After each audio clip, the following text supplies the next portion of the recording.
Live broadcast, a special live broadcast coming to you live from State House. My name is Johnny Konja. It's a pleasure to be in your company this afternoon. Of course, a much anticipated event is about to unfold. Of course, upon us, we are going to be, seeing Namibia's political landscape, that is about to unfold. At exactly, 3 o'clock, as announced earlier, we are going to be seeing that the President, Her Excellency Dr. Netumbo Nandi-Ndaitwah, will of course announce her new cabinet in just any time from now, and that it will be the executive team that will lead the country over the next 5 years. This announcement is of great national importance, as it will reveal individuals entrusted with key ministerial positions, shaping and that is making decisions that will impact every Namibian. The President will be, will indicate her administration's priorities, addressing critical issues such as healthcare, infrastructure and governance.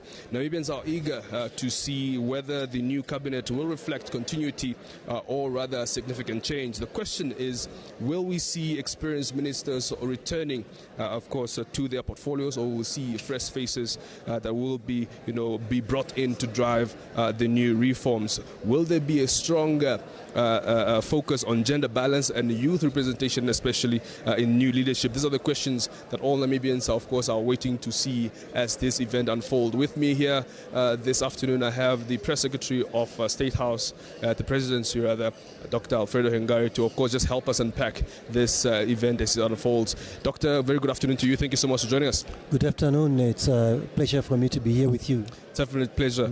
You have been at the front seat, of all this unfolding, ministers being sworn in right here at this very important house of the nation. Talk to us about the process and how it actually all goes. What can we expect to unfold today? Well, it's a very important day in the history of our nation. We celebrated yesterday the 35th anniversary of our independence, and importantly, we also witnessed the transition of power from one head of state to another. And today we are slightly moving towards the end of a transition with the appointment of members of cabinet and the executive, which demonstrates the urgency with which President Netumbo Nandi-Ndaitwah is approaching the question of governance.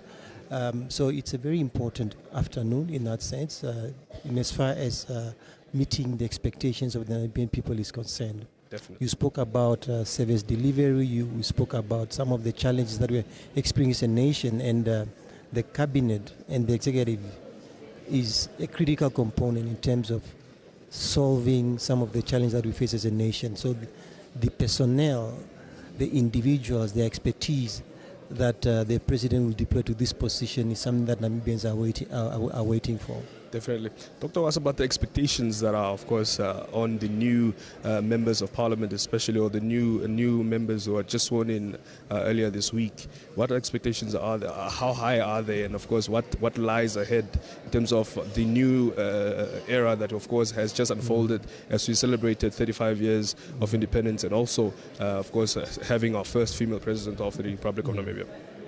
The president was elected on a basis of a very ambitious manifesto, that of the ruling party, and members of the executive as well as the legislature is expected to operate within the parameters of that manifesto and implement the manifesto, which speaks to the aspirations and the hopes of the Namibian people in as far as some of the challenges that they are facing are concerned.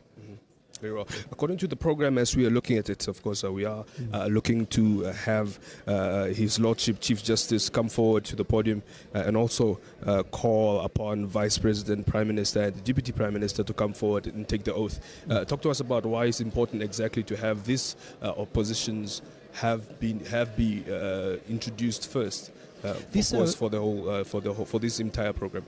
These are very pivotal positions in the execution of the mandate of the governing party. These are key individuals in as far as their roles are defined by the Constitution. They assist the head of state in the execution of that very important mandate that was given to our newly minted President, Her Excellency Dr. Netumbo Nandi-Ndaitwah. Definitely. Talk to us about, what happens then next after Deputy Prime Minister, the Prime Minister first of all, and Deputy Prime Minister after they are sworn in. What else is expected? How would we expect the program to unfold for today? The program is fairly straightforward.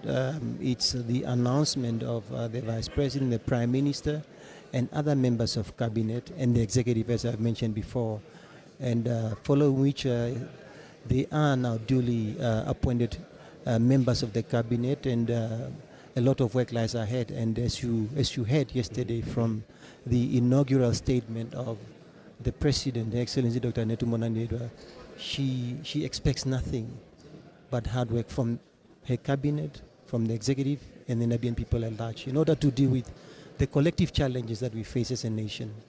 I think there's a bit of questions that are going around whether the duration could have been a bit delayed in terms of waiting perhaps for next week to see us see this unfold rather than happening on the weekend. Of course, we do know that national duties do not take rest, but we are seeing this unfold on the weekend. Talk to us about perhaps the significance of that as well. No, I think it's a demonstration of the agency that the President, Excellency Dr. Netumbo Nandi-Ndaitwah, the agency with which she's approaching the task of governance, a highly experienced leader, very hardworking. So for her, there's no weekend, and I'm sure it is meeting the expectations of the Namibian people, who expect nothing but hard work from the leaders that they elect, and specifically those who are appointed to cabinet position in the executive, because they represent the aspirations of the Namibian people.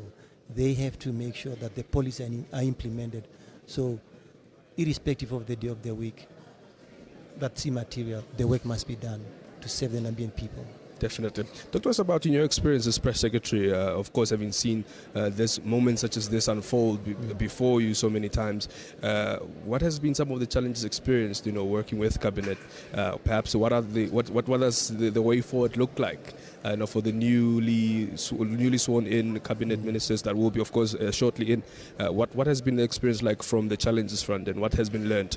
Well, as you can imagine, it's not an easy task to form a government. The President considers many aspects, and arriving at the right personnel, arriving at matching the personnel with the positions. As you can imagine, it's not an easy task because presidents look at a number of parameters before they make some of these decisions. So that in itself is a challenge. But President Netumbo Nandi-Ndaitwah is a highly experienced politician, vast knowledge of our country, vast knowledge of the people of this country, and the team that will emerge from here will be one that is capable of meeting our collective aspirations in terms of dealing with some of the challenges that the President had identified as critical. The question of boosting our agricultural production, food security, the question of improving our infrastructure, the question of investing in the creative industries, and also, of course, the meeting the aspirations of young people in terms of employment opportunities, because our country is increasingly young, and young people are disproportionately affected by unemployment. And the President has clearly identified that challenge as a core to the work of the administration for the next 5 years. Definitely, Doctor. Thank you so much for being with us, breaking this down for us. We really, really can't wait to, of course, see. I can, of course, feel, all of us can feel how tense it is here in the room. Perhaps your advice to the new members that are going to be sworn in now, what can you say to them and what can you hope for them for the next 5 years? I think it's not an easy task to be a minister, to be a deputy minister, or to be a member of the executive. But when the President selects you in that task, it's a vote of confidence, and that vote of confidence comes from the Namibian people, because the president who is elected is the ultimate expression of the will of the Namibian people. And they cannot afford to disappoint the president and the Namibian people. Sure. It's hard work, it's long hours, it's determination, it's resilience, it's commitment to the task that is assigned to the individuals who represent the diversity of our nation in terms of skills, in terms of many other considerations that the president has emphasized in those appointments. Definitely. Doctor, once again, thank you so much. Of course, hope to see this program unfold soon, but thank you so much for your expert knowledge and also sharing all this important. Thank you. Absolutely. Dr. Alfredo Ngari, Press Secretary, who was, of course, just breaking us down, explained to us, in fact, how this whole process unfolds. You will know that as Press Secretary, he has, of course, has seen, or rather noticed, has had a front seat to see all of this unfold. Many ministers, of course, being brought into cabinet, and now we are about to see what, of course, will change after 35 years of independence under the leadership of the country's fifth president, the country's first female president, Her Excellency Dr. Netumbo Nandi-Ndaitwah. Let me just quickly run you through the program for today. As of course explained earlier by Dr. Ngari, we are going to be seeing the Director of Ceremony call up His Lordship Chief Justice to administer the oath. We will also see that is His Lordship Chief Justice also come forward to, of course, to the podium to call upon the incoming Vice President, Prime Minister and Deputy Prime Ministers to come forward and take the oath. Right after that, we'll be seeing that is the Vice President, Prime Minister and Deputy Prime Minister also come forward and stand facing His Lordship Chief Justice to also take their oaths after that, and then His Lordship Chief Justice asks the Vice President, Prime Minister and Deputy Prime Minister to place their left hand on the Constitution and to raise their right hand with a palm on the right hand facing His Lordship Chief Justice. So this is, of course, tradition of course, taking the oath of office. We also are seeing that His Lordship then will ask the Vice President, Prime Minister and Deputy Prime Minister to repeat after him as the oath will be taken from the Namibian Constitution. As you can see, any time from now, we'll be seeing Her Excellency the President, Dr. Netumbo Nandi-Ndaitwah, come out, and of course the event will unfold shortly. But for now, you are seeing that the State House Hall here is, of course, packed to the brim. You are seeing families, we are seeing friends, and of course the 96 members of Parliament, plus the 8 who were sworn in today, who also are present here in the hall. Of course, about all in excitement or in anticipation to, of course, find out who gets to, of course, lead in what ministry, who gets to become a Vice President, Prime Minister, and of course Deputy Prime Minister. This is all happening you can follow all these proceedings on NBC One, on NBC Plus as well, our online digital app. We are also, of course, on radio. We are, of course, appreciating you that we are bringing you this live broadcast anytime now.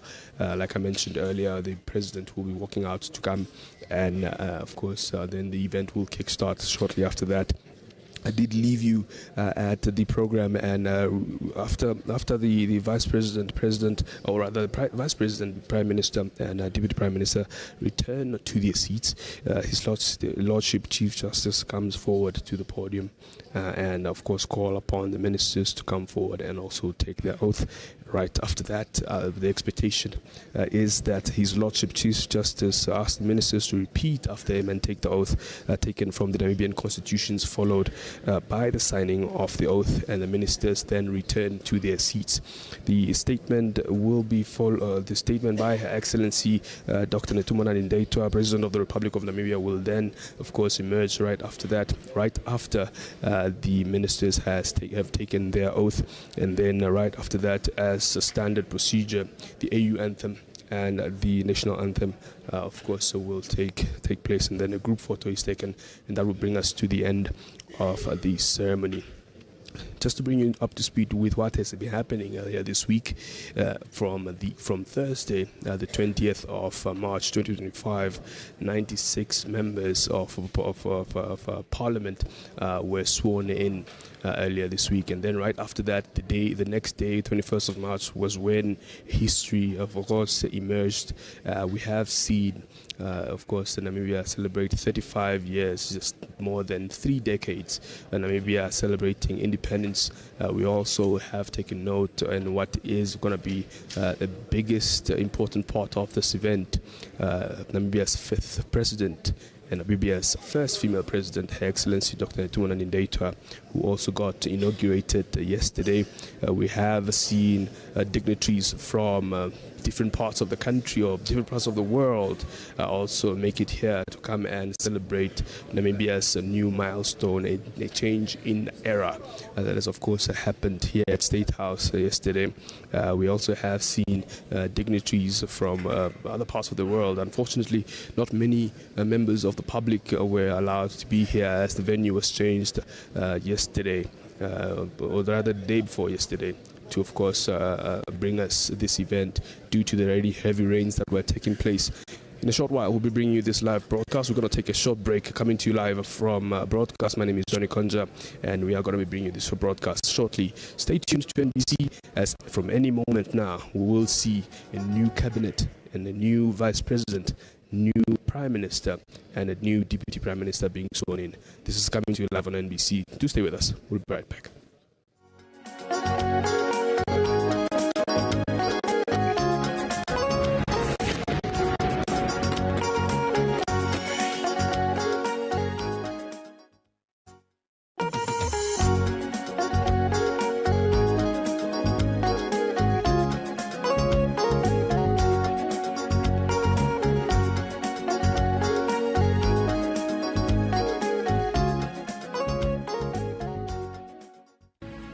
We can look back with pride at the many successes that were achieved after independence in many areas of social and economic development. We are proud, and rightly so, of the peace and stability that our country has enjoyed since that joyful day, the 21st of March, 1990.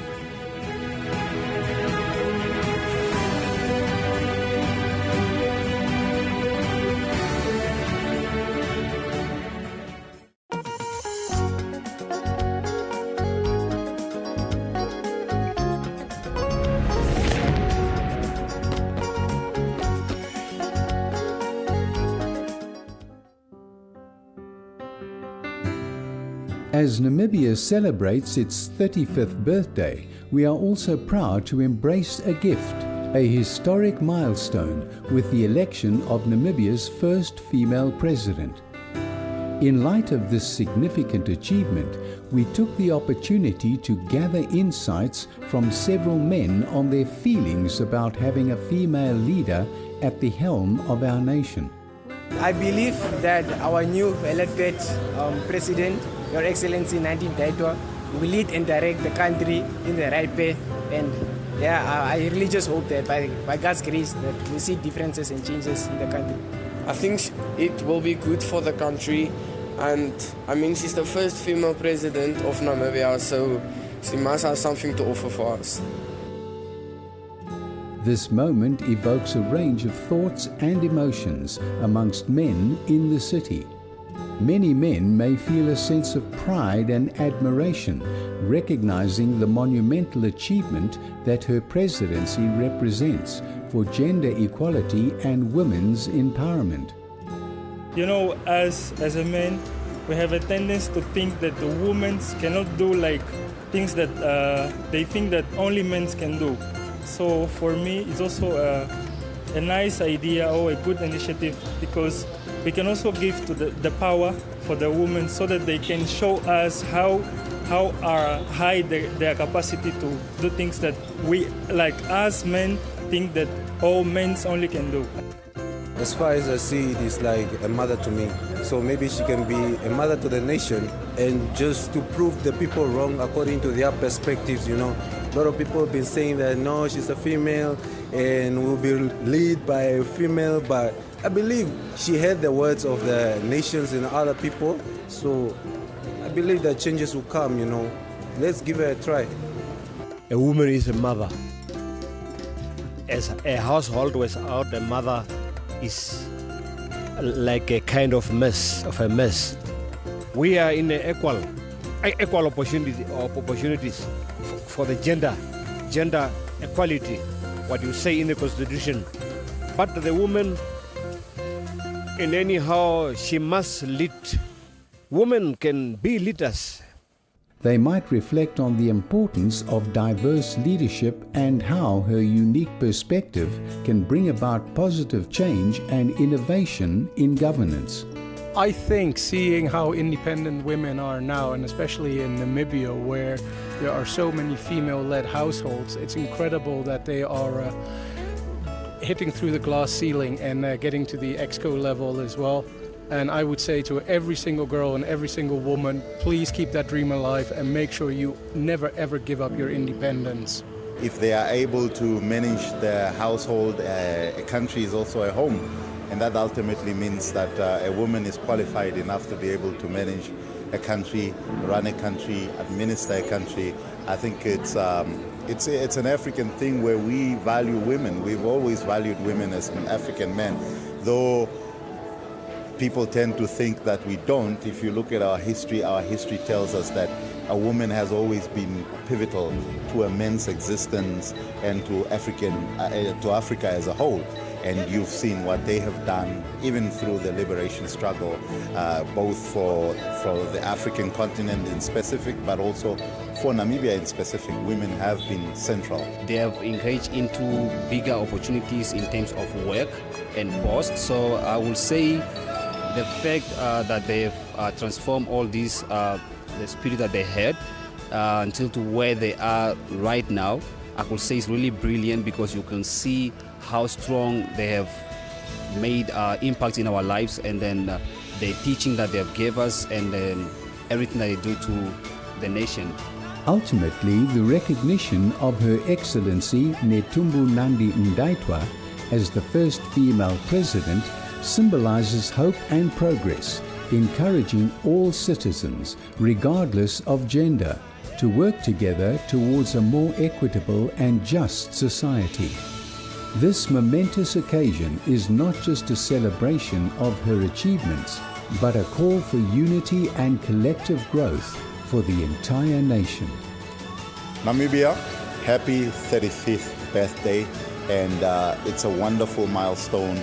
We are growing, we are aging, we are no longer we are at the border of being a youth and being an adult. So happy independence.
Very good afternoon, Namibia. Yes, we are still coming to you live from State House for the swearing-in ceremony of the Vice President, Prime Minister, Deputy Prime Minister and Cabinet Ministers, of course, taking place here at the State House live on NBC.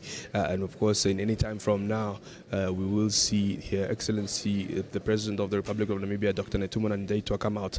And of course, that procedure then will follow of the swearing-in of Prime Minister, that is the Vice President, most importantly, Prime Minister and Deputy Prime Minister, as well as the Cabinet Ministers. With us here this afternoon, we are joined by the Executive Director at the Ministry of Information and Communication Technology, Dr. Odin Mate. Doctor, very good afternoon, to you.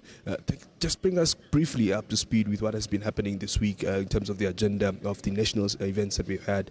We've had that is the swearing-in ceremony of the 96 members of Parliament, plus the 8 that were also elected, sworn in today. We also see 35 years of independence, swearing-in of Her Excellency the President, Dr. Netumbo Nandi-Ndaitwah. Much has been happening. It has been a very busy week for you, I'm sure. Just bring us up to see about how that went in terms of organization, of course, also having been the chair of the National Organizing Committee of this event. Thank you very much. It has been a busy 1 month, I must be frank. But also, if you look at February, we're busy since then, since the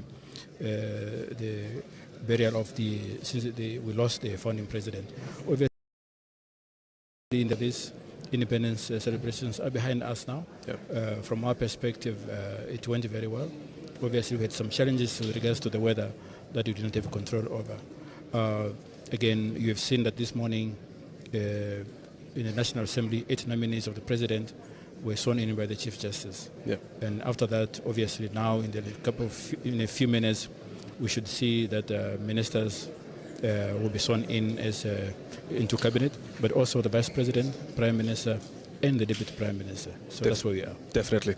Let's just take a step back to yesterday, most importantly. That was a very significant day for us, celebrating 35 years of independence, and also not only marking history as a country, but also on the African continent, inaugurating the first female president of course, in Namibia. What does this mean? What was the moment like for of course, leaders such as yourself who took over this event as it unfolded yesterday? See, without undermining, I don't want to sound like I'm undermining the achievements of other female heads of state, but here you have only second woman to be elected president. I think that's major.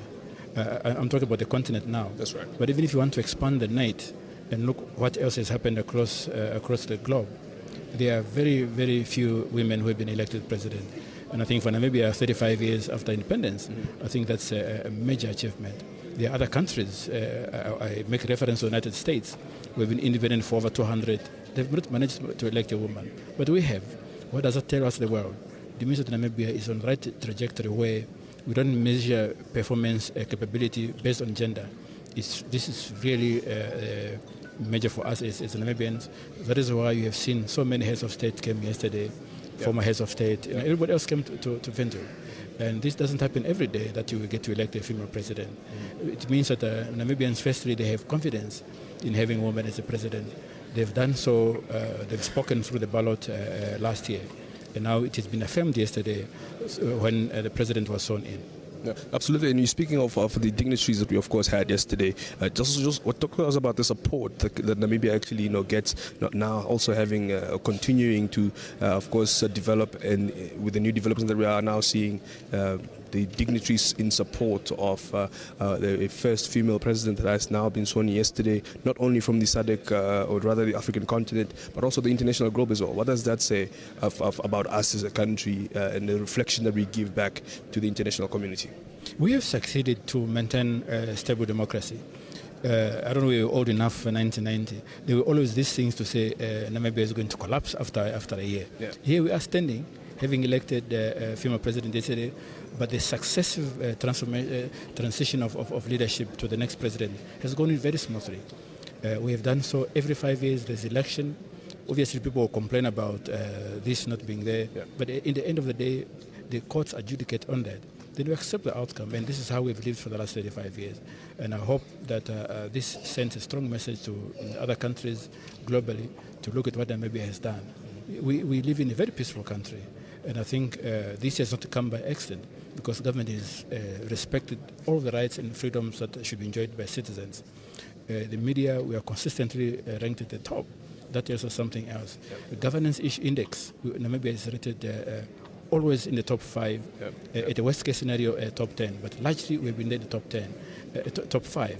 And I think really this is what the leadership of our country brings to the table that others can emulate. Absolutely. A new era, a historic moment that has been what has been repeated after yesterday's developments here at State House. Talk to us about, the significance, or rather what new generations should, understand from what's actually happening, what we are moving into, the transition of power that we are seeing, and how important is that, especially for the younger generation. You look at the list of National Assembly. There is an intergenerational mix. There are a lot of young people there. So all of us can reflect in this parliament, whether you're from the opposition or from the ruling party. There is a huge influx of young people.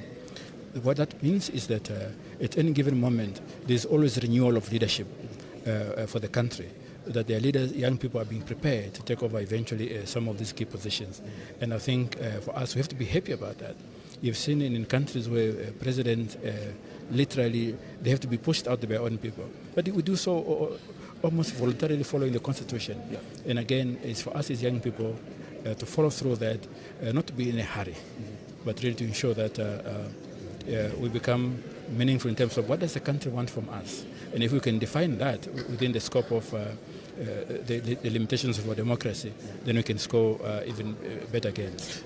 Going into organizing such events, or rather taking care of all the logistics and all that has to go into bringing such big events to life, and making sure that every Namibian, of course, gets to see and also hear what is happening here from the Ministry of Information's perspective.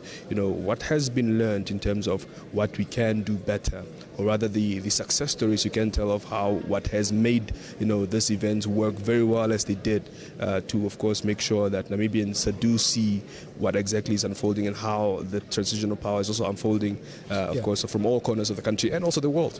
This is a very capable government from getting to organize things done. I mean, we had to change the venue in about 9 hours to move into State House here. We walked through the night, through the morning. Definitely. When people woke up, they didn't realize that there was no tents, there was nothing that was set up. But when they woke up, they were there. And I think for us as a National Preparatory Committee, we are aware of the challenges that can make events not succeed. And we work continuously to address that. But again, for every event that you conclude, there's always a lesson to it. We didn't expect that the event was going to take place indoors because of the weather. So we know now. What does that mean? So probably have to figure out, do we build a stadia that can accommodate people without having to risk the challenges of rain.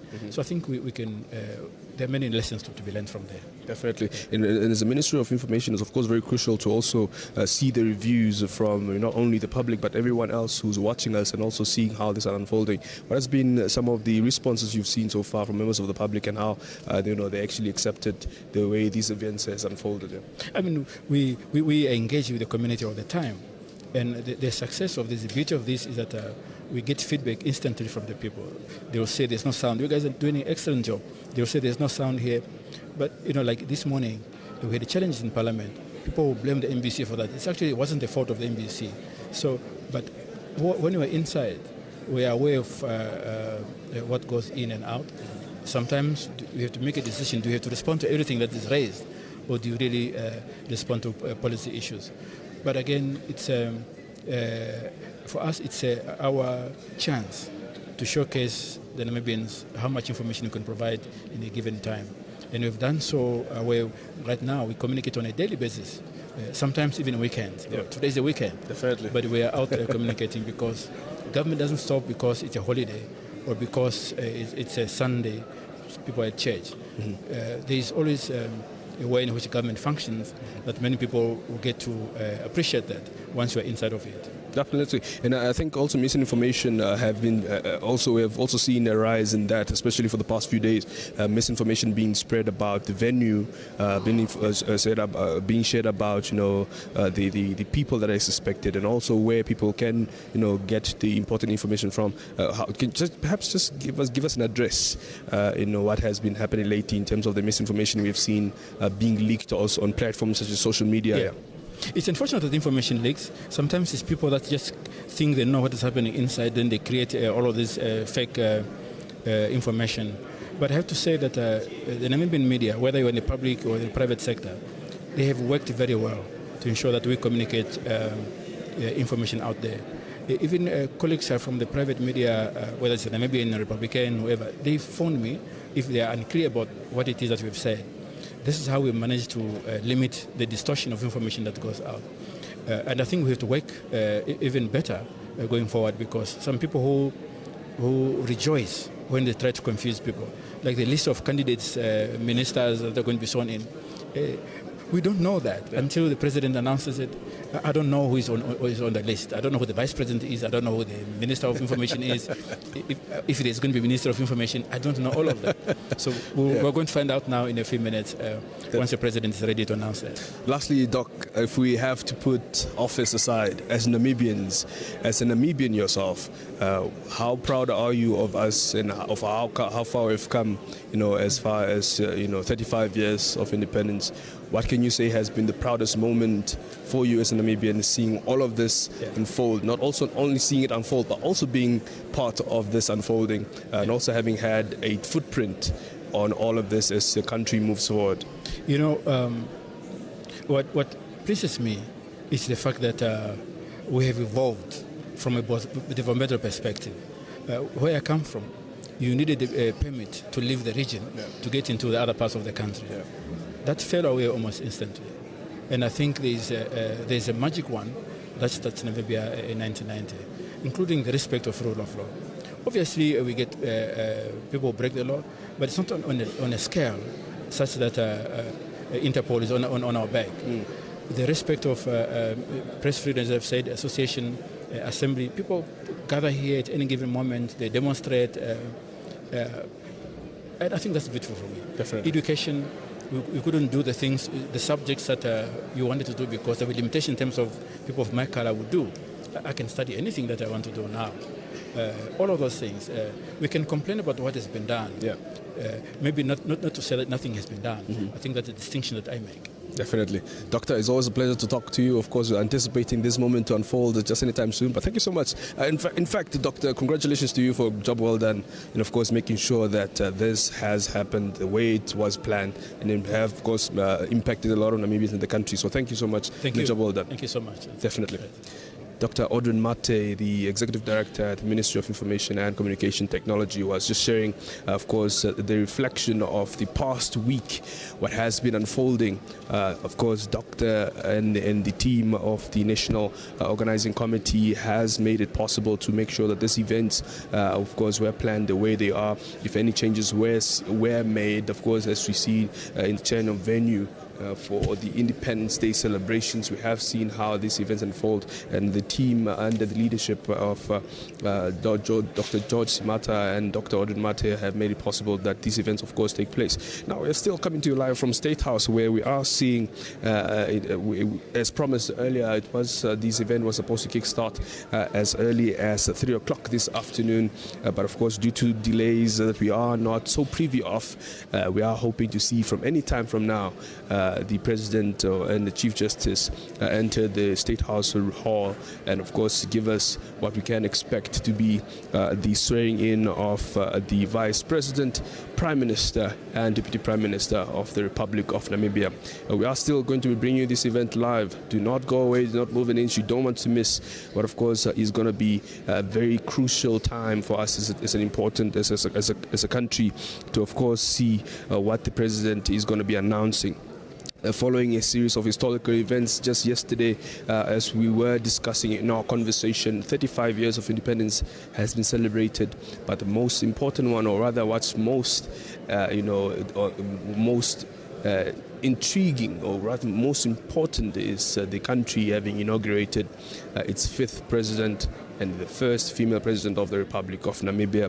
And now we are seeing that ahead of these celebrations, we have seen 96 newly elected members plus 8 non-voting members of parliament, have been sworn in, including a mix of seasoned and first-time politicians and first-time MPs. So they too will be playing a very important or vital role in shaping Namibia's governance alongside the incoming executive branch. That is what we are going to expose, all anticipating for today. This hall today is, of course, filled with former ministers or former members of parliament, new members of parliament who were sworn in, their families who are also here, of course, all here to share this exciting moment as they get sworn in into the new positions, all in anticipation of what exactly will be the next responsibilities. The cabinet will announce today, and they will provide clarity on how, of course, the new administration's plans to govern, implement policies, and also respond to the pleasing needs of Namibians. This moment signals the beginning of a new era, and the decisions made today will set the tone for the next 5 years. My name is Johnny Konja. We are still coming to you live from State House. We're going to take another short break and bring you more of this as soon as it unfolds. We'll be right back after this.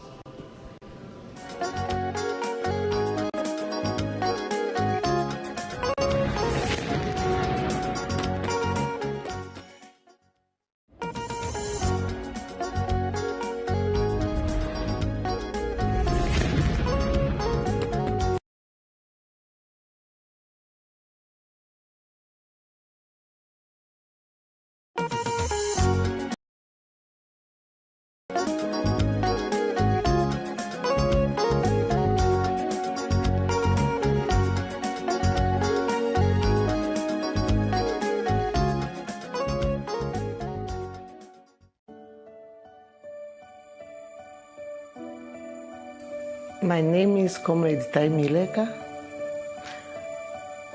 Combat's name is Shindere Namibia or Shindere Namibia. I joined Oswapo in 1979. Okupitila mo Angola. Okuja mo regina ange aifamani ngo origina o angwena regina. Otuenda ke madifio konjiva. And mind you, if imboro ntine dunolongo na natu. Me auma yanakale umpaitana na upaita waikendi mongara mwenyo yange. Nina shishi mwevari hedru kukara andi nyenge inandi koro ya kupaita. Ai eshisha motivatange amodarere avenduka. Tajango ponja popo mo mirongo heari na hetatu manga ngondi na edromrongo na nano ndakwata ke diradiro ngashinga ongaro tuishi kushakuru niveto shiva jako ulokasi varingo ha kenda baraka penironga varingo ne ha kenda baraku randi fangu tombo wavo no na shingo ta durukutu tumako fikora o peke ane ongatu tombo haditirwashi to handu dukuno o Zambia taiwa nandehe monongo ano verike ndoroma ai na me ondaka tokora na mendie koni mane twa tauluka opone kwa kajo grupa ukadona wengo mwena amati ya kutushikula bali banga twafikanali momwa kwaterwa ekomredi dange do meselu ya ngipandwa no Julia ita no bakwa bapo wotwa joina navo opoveli ya kujapo twaya fio kaka ya kenele dunona abatu bashona twi kenele dunona ko education aba bakulata baiko kenele dita sinde andikalo mpangi londa ningo mpangi, it's not by choice or order or shota mo training amu ndaka yakoni mashinda jako Namibian Education Center mo 1982 ndieko Tobias ainyeko kwa training wako ita voso hapo vamwe kandi tunango training apenya na penya omo monda hororwa kukala nda kupangi o isene order isene given responsibility opo tukakale twashiva okuhakula vakoita vetu avatalimana morodi eshe ndafia poshilongo undapitira kukwanyama inandenda nare moambo for the first time. So we went with some of the boys. I'm the only girl, so I had the difficulties of even communicating. We went through Ondobe, I remember, na pamwe vatu hakuifanwa ne pomatare penda kema di fio mo hatuti mo shangongo yai haifanu 40 eshitwe ya mo 40 o twayako kambai nunona shashondare kendi neturo mrongo na nano baifonda indinu ujuo ko communicating shashiva hapo vajango gone kwambo amiipo pyoshi wambo o mwekea vamwe vaja koshomea ndakurumu kwami takutwangone aye ava vunona atava ikofikora ava vakurunu tava iko training ndakwenena nava andiduruku popsanavo tavudunge uju waukala kese fiku oshipangelo shashi kune fiku kale weno naudu kakele mo ngalo mo mita nenenga shine tuliko franda shino waka ko franda o ko shipangelo shifanma ongete military clinic center o sho atumone referral ad center didike regina no ke bataliona na batadi menero shilonga ta pitire ngone onkala utaipa wako ko shipangelo vale mana o engaloka dalidipo and remember a casualty odo diapo va injaringwa ovo hapo moshipangelo shetu la training wane mo 1978 o training ya kuba o 78 ayo twa mano training anava kwetu pa ya ko mbaja ya tutiko north and east west eshitwa ko mbaja otwakasha kenako na Dr. Aerobia Mdaba o mwenye wano udumu mpena mbili o pajako ne atuiko Kahama mo training onda training wa se reconnaissance eshitwa tumako Kahama otwakaturwa mupangi eshitwa mano training yetu ye mwejeke no kuri mendere o shase first aidasa o grupa yetu ishi yakatumwa ko Shitumba o area ya dinin manana ku nite fimboro ito imweke no kuri oponenda ka practicinga o as a medic on Ngaroyo Mita, and it was tough. It was not easy.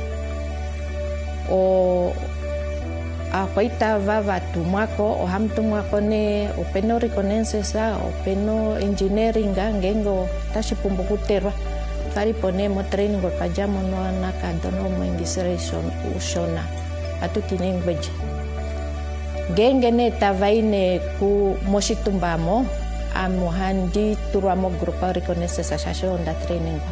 I will understand better and covering the medical side also.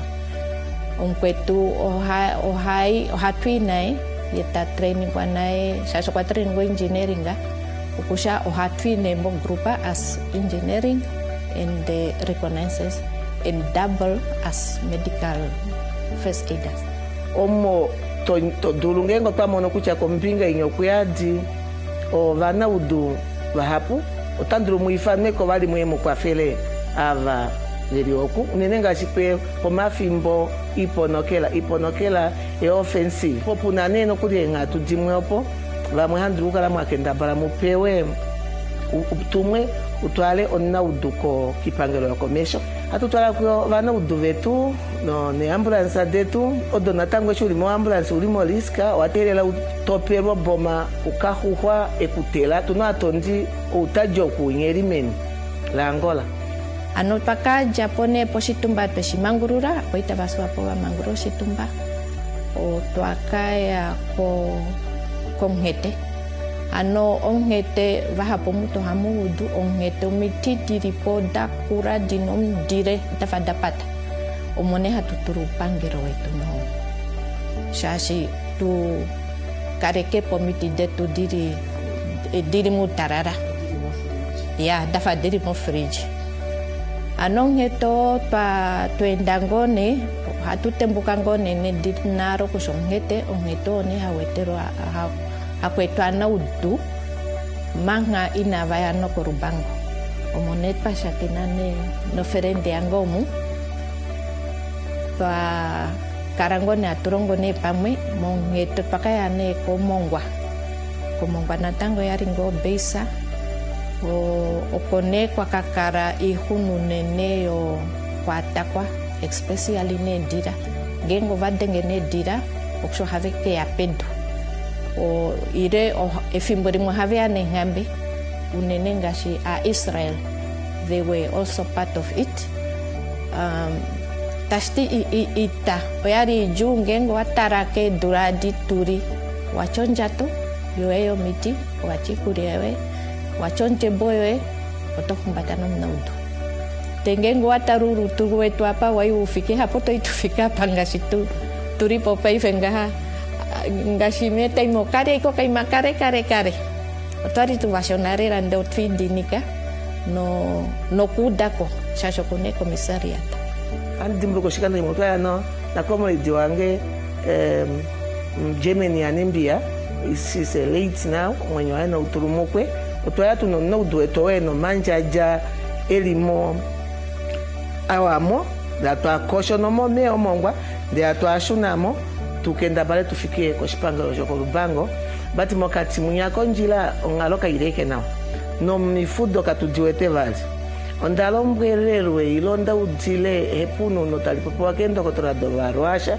tatingengo nuweta stopa umfudo otokufaikyo adrenaline kako inenda ude dose o dose joyong ishi kuchenga pilawa I was not sure they tovende straight to the heart deep to imokule lakini ndio tuna Mungu ya faile ya kula hatuvende isheketu avenda mendavenda ndacheketu mendita tumwe fafsa ase inatuninga posha isheketu menda cha tutalo pulse oyo kudimbula kucho ntima ota udenge ilono kunango na tango mwenyo utuyudite shatu titatuiva liko rubanga na tueni konjaba onjaba oshipangelo she Angola bati omuna o department yo bakuba bena moshipangelo bakuba tukaka akuba tukakwa ferwe netukwa ferwe baningo research station yawa napo no duwe topo tukafike ko rubanga okotwaya tukakwa ferwa no duwe to kwa japo ali anyumuka ne drepa dani wana wadi mko idawa ko ambulance amupukupuku njira kaiwana ndenande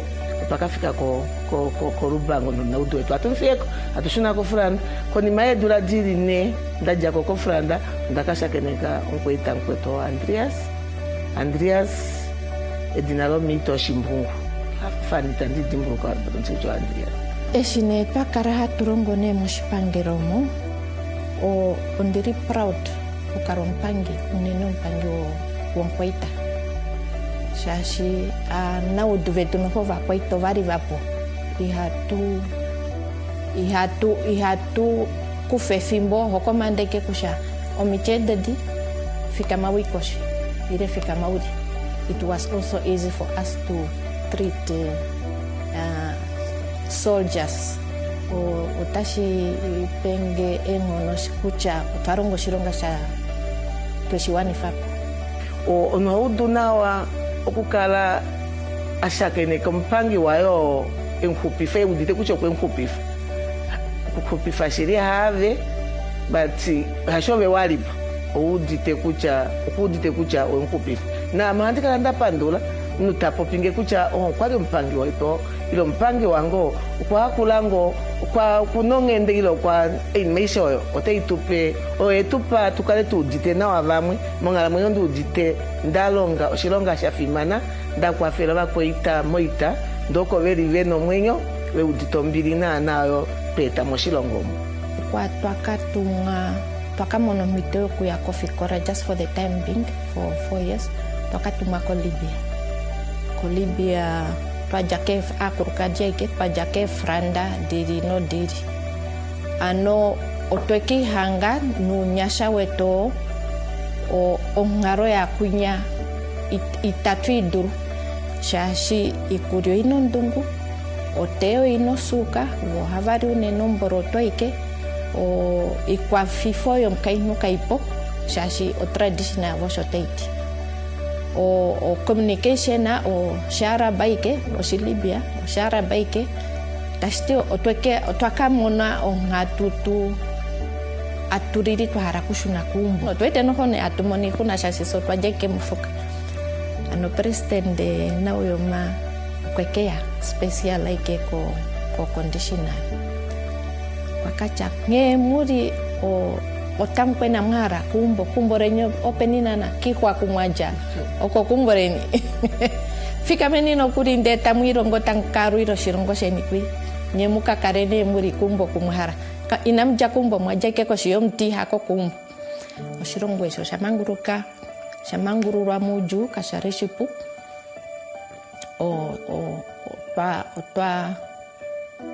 openava kwetu vamwe twafiyako inafika vovo vari venokukara ohekuru ovo vai venokutonatela natango shirongo eshi ngashingoto shishiku sha Namibia paife kuruka jeke verimo asamaneka vepo vari asamano vahurira mita tashiti oshirongo sha kanifa otwa kanifa shihapo ano anyasha vetu vakumbwarira ku karaveshisha osha ombiri oyetwa pongepi yombiri ihaidanenwa haikarekwapo ngashinga hatu ikarekepo.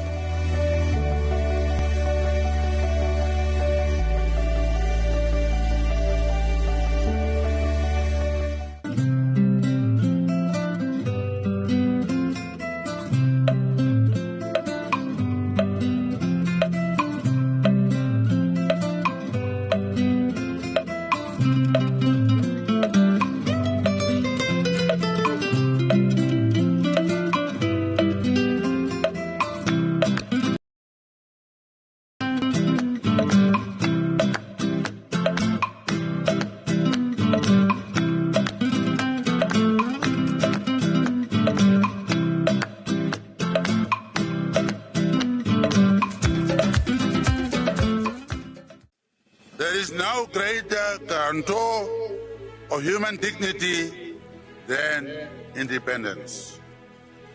Independence is, without doubt, a bulwark that safeguards the culture and identity of a person. It is a source of pride, a symbol of respect and standing in a global village.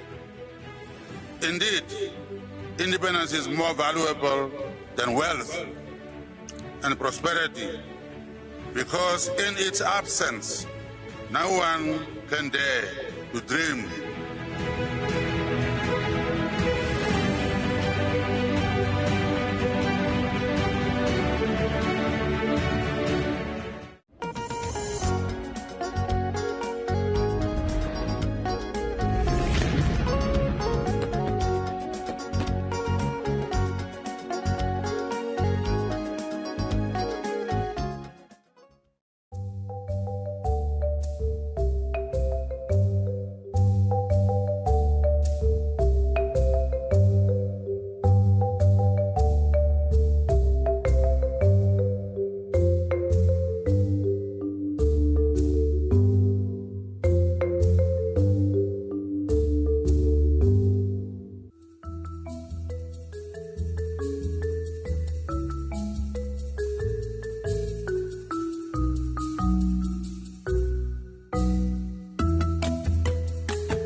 From the School for the Visually Impaired Children. I was selected to be an LRC for the year 2025, and I've been serving so far for 2 months.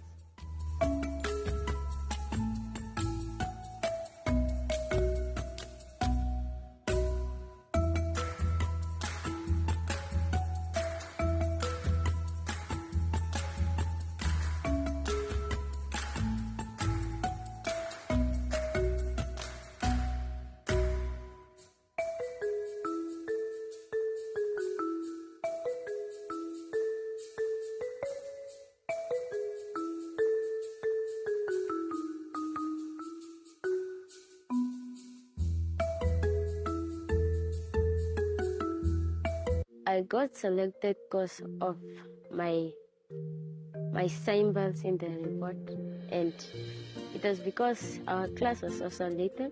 We were 8 in the class, and also, it had been a dream because I dreamt of becoming a boss or a CEO of a company.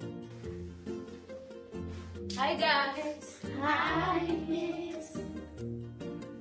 Welcome to our reading clubs. Today we are going to read about the big cat babies. Who know what the story is about? Or what do you think?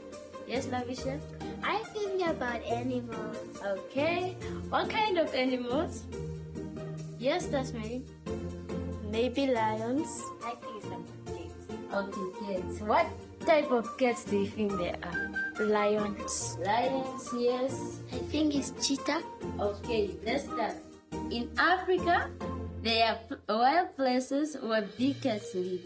Africa's big cats are lions, cheetahs, leopards, and all three are very different. Their babies are different too.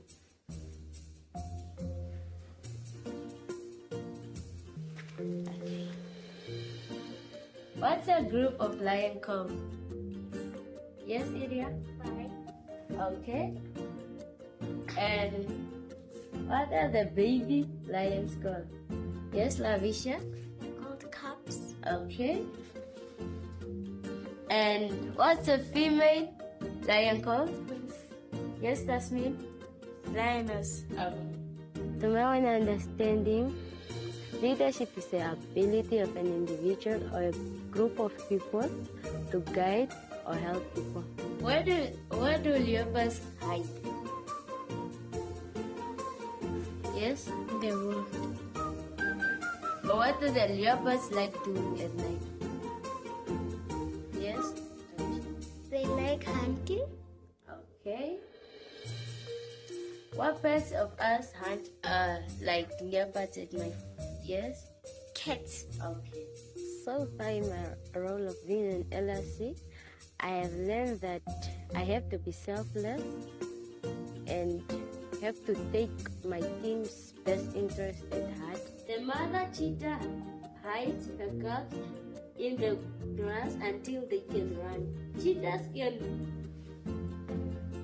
can fall just like your own kid. So that was it for the story. Did you guys enjoy it? Yes. Okay, let's put our books together and we'll meet tomorrow.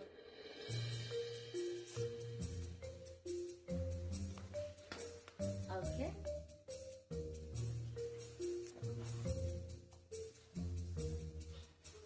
Bye, Miss. Bye. I best describe myself in 2 words, which are passionate, confident. From me, Emily Peter, from the School for the Visually Impaired Children, I know that my female president, Madam Netumbo Nandi-Ndaitwah, will be a great leader, and she will also acknowledge the people living with disabilities. Happy Independence, Namibia!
My name is Keshmira Kambanda, and as a teenager, Independence Day isn't just a day on the calendar, it's a celebration.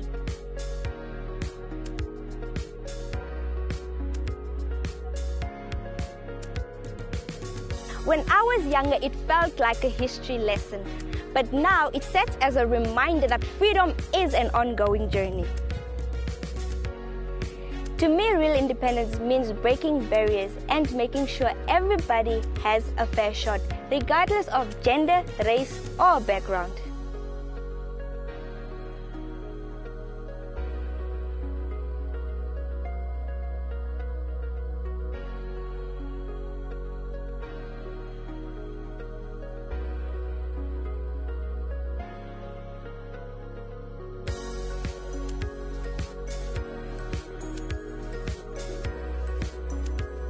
That's why the idea of a female president excites me.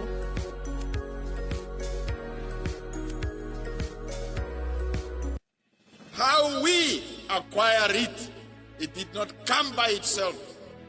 It came through sacrifices.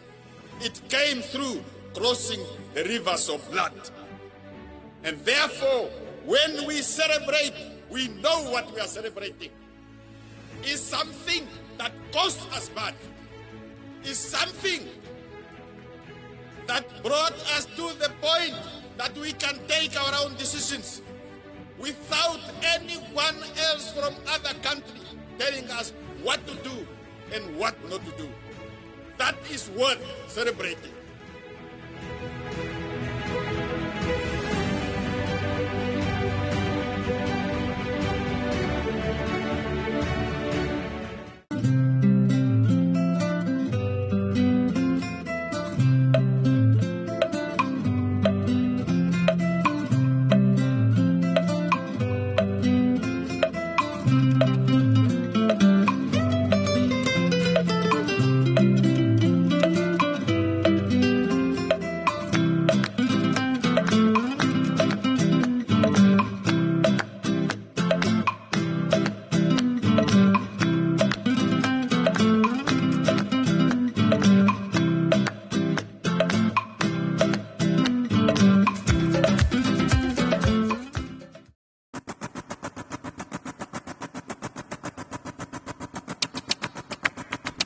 The Namibian flag is more than just a symbol. It tells the story of our nation's identity, struggles and hopes. Let's break it down.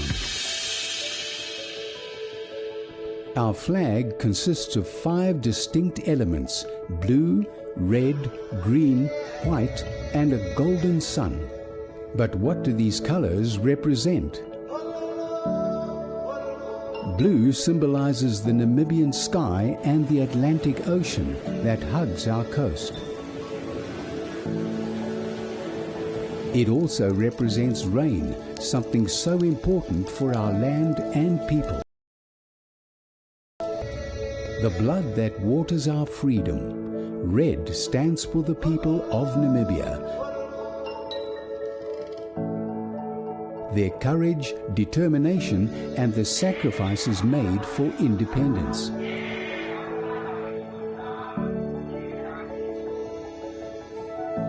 Green represents our vegetation, agriculture, and natural resources that sustain the country.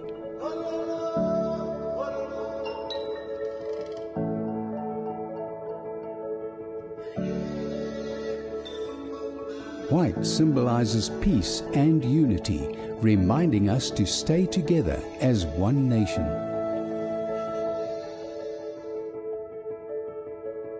And finally, the golden sun. It represents life, energy, and the warmth of our beautiful country.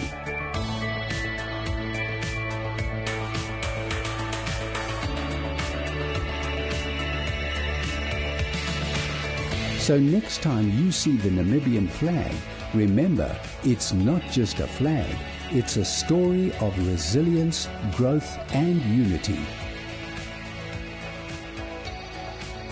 This is what the Namibian flag stands for. Thanks for watching, and stay proud, Namibia.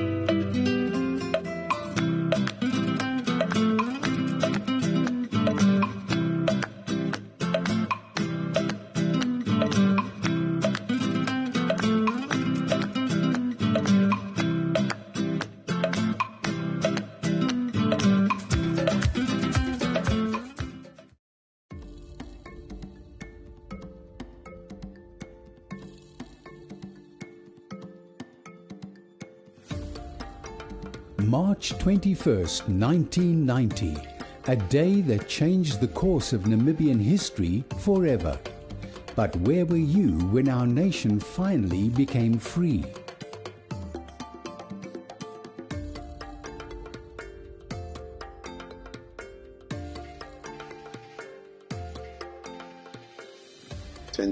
March 1990, where every Namibian was excited for the independence. And that day I was at the stadium, waiting for that torch at the Independence Stadium, waiting for the clock of 12 midnight so that we can celebrate and see how the South African flag going down and the Namibian flag going up. And me coming from exile, and I was a soldier, so it was an excitement to me to see that independence is coming to this motherland. And I remember standing on that field and looking up at the stadium and all the very important people that came from all parts of the world and thinking, what a moment this is. The fact that we now have this independence. At that moment, there will never be a feeling, because happiness was already driving your mind, your body, and your spirit. Years before that, it had seemed like an almost impossible dream. As the Namibian flag rose for the very first time, emotions ran high. It was a moment of victory, of hope, and of unity. I remember people crying even next to me. So you might think that tears is for sadness, but sometimes tears is for joy. It was an emotional moment for all of us journalists who were there on the field. Everyone has a memory that stands out. Every Namibian has a story about that day. Where were you? And what does independence mean for you today? It was the most beautiful ever thing of the earth in my country, where I could see everybody was together and celebrating that.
Hello everyone, my name is Josephine, my surname is Scriver. I have been the head girl of the Hearing Impaired School for 2 years, from 2024 to 2025. They picked me to become a school head girl because I'm always determined and focused. Leadership means guiding and helping others to achieve a common goal. A good leader is responsible, listens to others, and makes fair decisions. I enjoy making a positive impact on my school community and helping them feel heard and valued.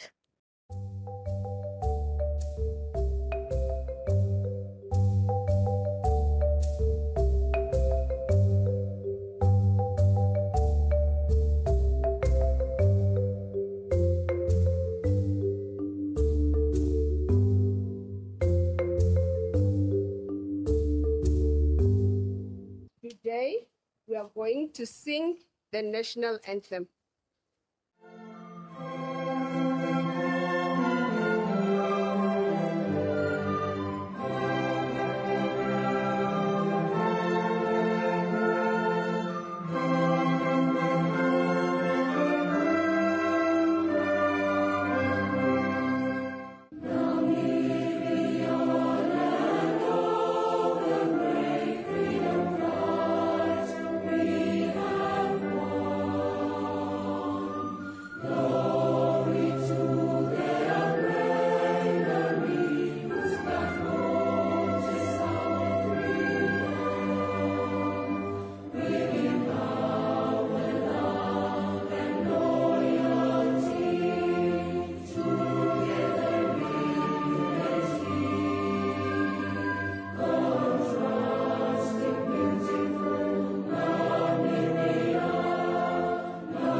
Are done. Let's go to class. I describe myself as focused and compassionate. So for me, the head girl of the Hearing Impaired School, I know my female president, Dr. Nandi-Ndaitwah, will create a future for me.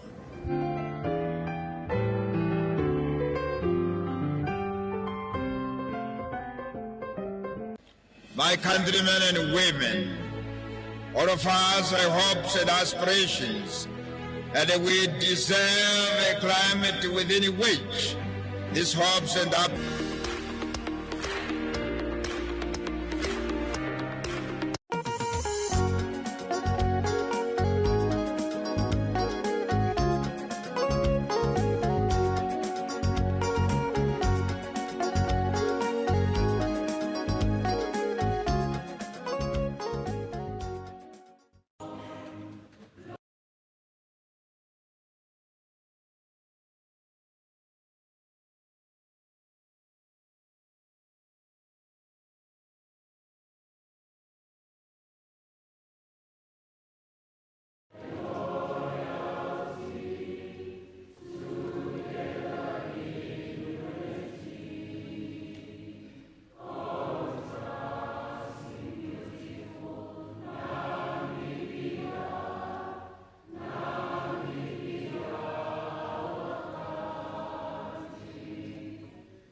Please be seated.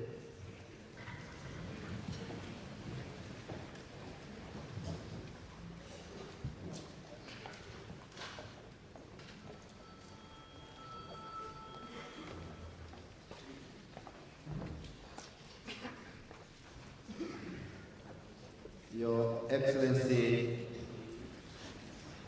Dr. Netumbo Nandi-Ndaitwah,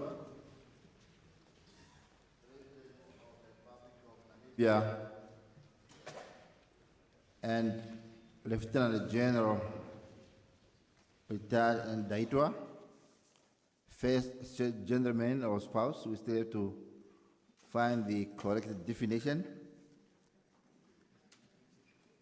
His Lordship, Peter Shivute, Chief Justice, Honorable Members of Parliament, Dr.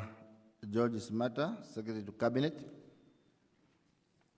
Honorable Sophia Shaningwa, Secretary General of the SWAP Party, distinguished service chiefs, distinguished parents, spouses, children, relatives, and friends,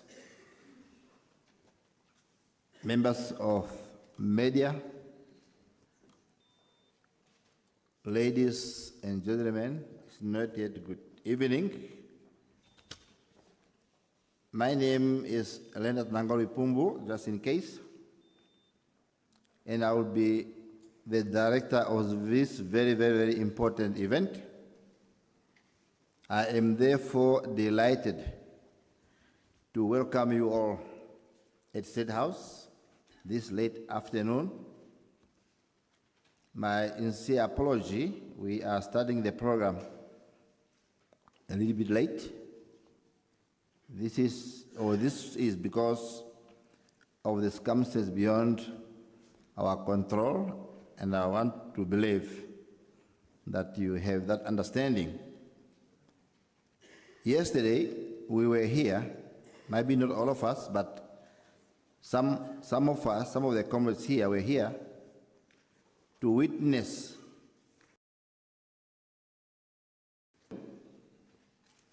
for the 5th President of the Republic of Namibia, Dr. Netumbo Nandi-Ndaitwah, and today she has started her first assignment nationally on this very, very important and historical event. And I don't think I'm free to inform you why we are here. It is therefore my great honor and privilege to invite Her Excellency Dr. Netumbo Nandi-Ndaitwah, President of the Republic of Namibia and Commander-in-Chief of the Namibian Defense Force, to come to the podium to inform us and the nation at large as to why we are here. Your Excellency, you have the floor.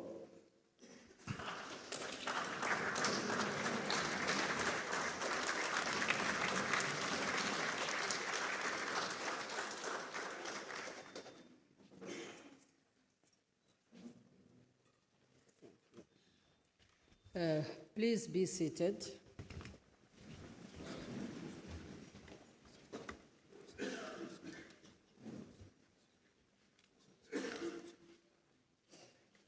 Thank you, Director of Ceremonies, Your Lordship Peter Shivute, Chief Justice, Honorable Members of Parliament, Comrade Sophia Nango Shaningwa, Secretary General of SWAPO Party, Service Chiefs,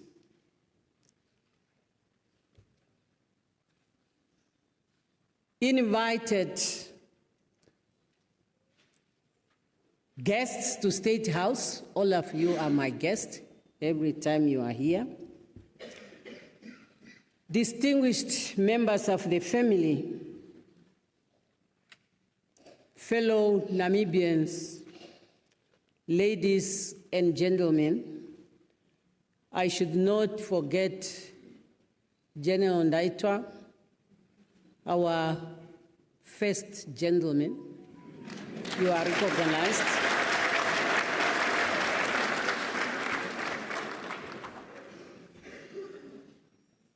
I have the honor to welcome you all to this first engagement after being sworn in as the 5th President of the Republic of Namibia.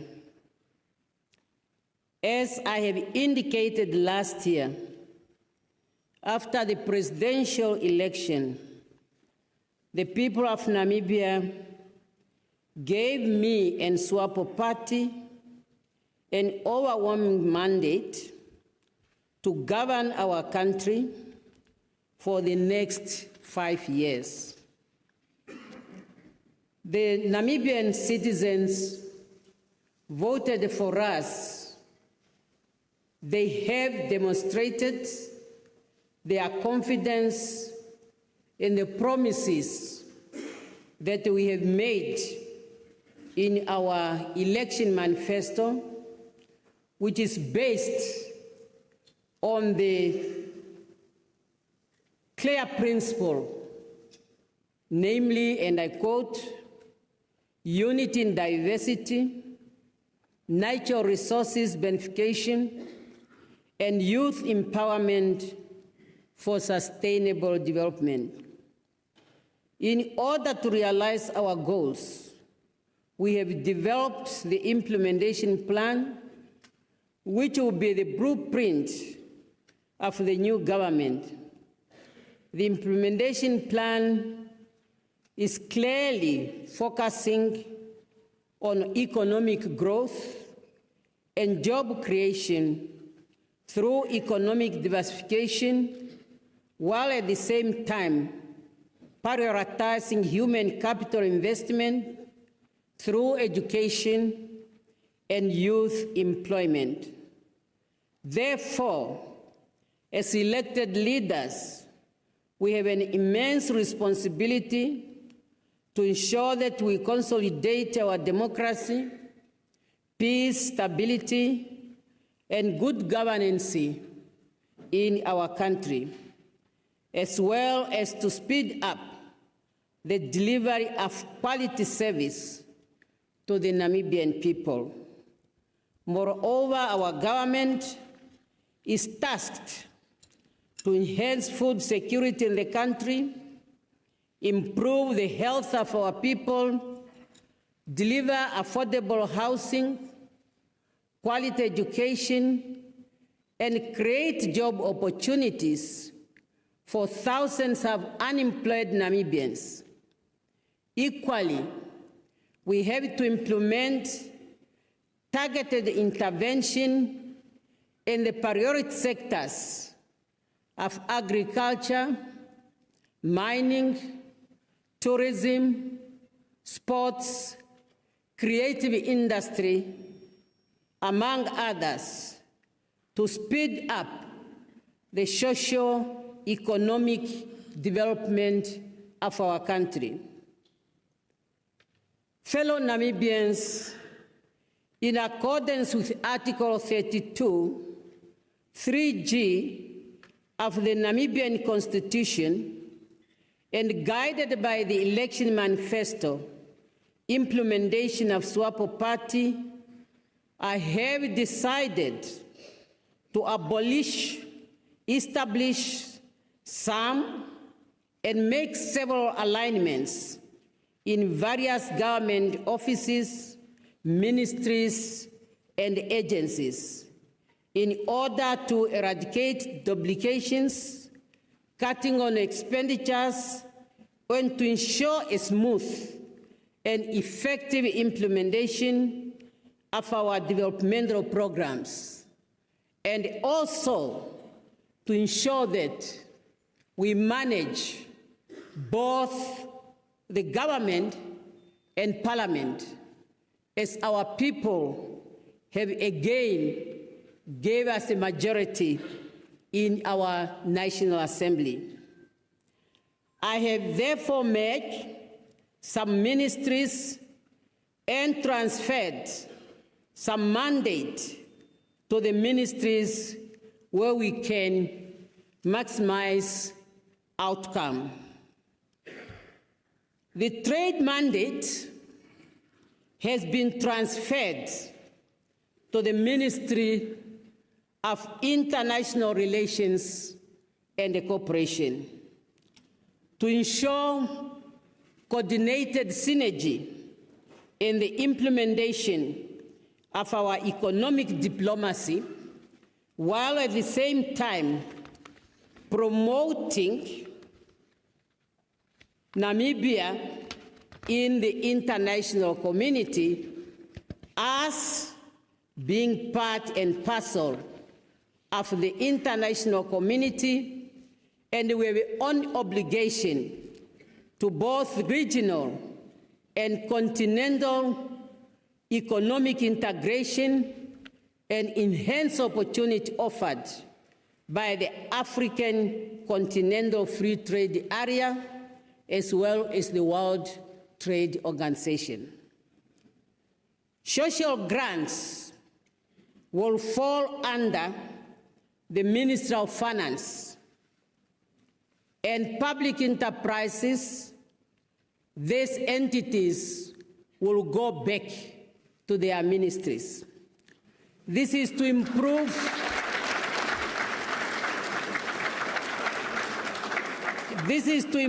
effective delivery of social grants to beneficiaries, while also removing backlogs in the distribution of these services to thousands of beneficiaries in all the 14 regions of our country.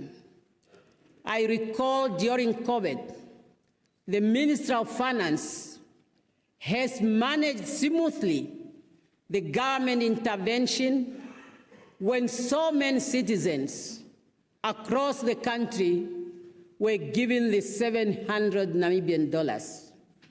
And having managed that, I cannot see why they cannot save the social grants and even save some of our citizens not to be traveling unnecessarily to different places.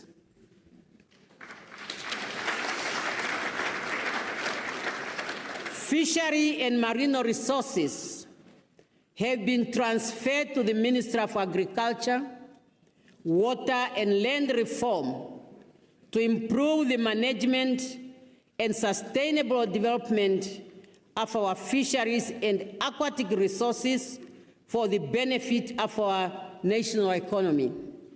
In any case, what produced in agriculture and fish are all food we eat.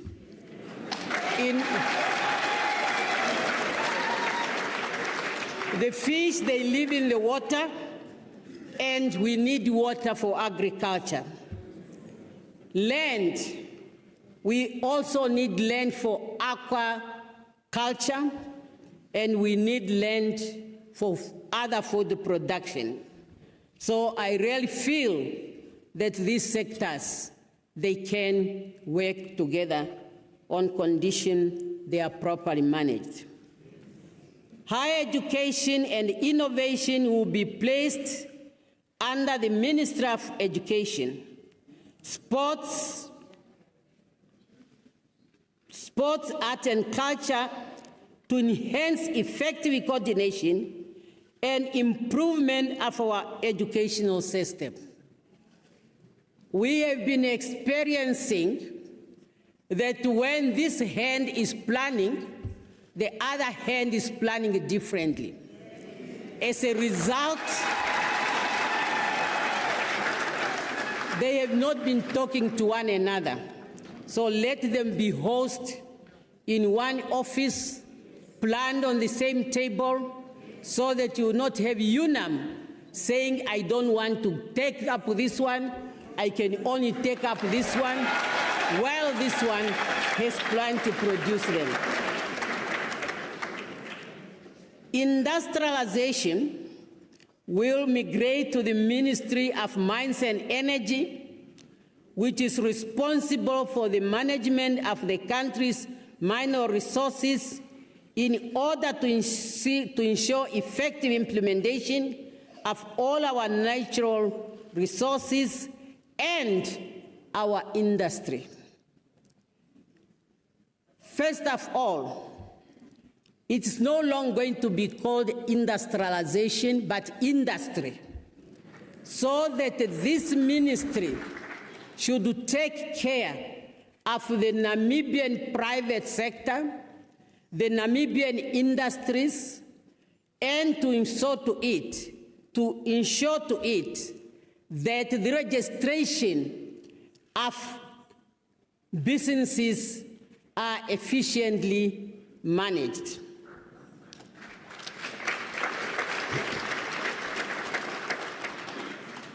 The functions of marginalized and disability function will be placed in the office of the Vice President, directly in the office of the Vice President, so that they get the attention they need, and for the Vice President to make sure that these members of our societies are properly taken care of.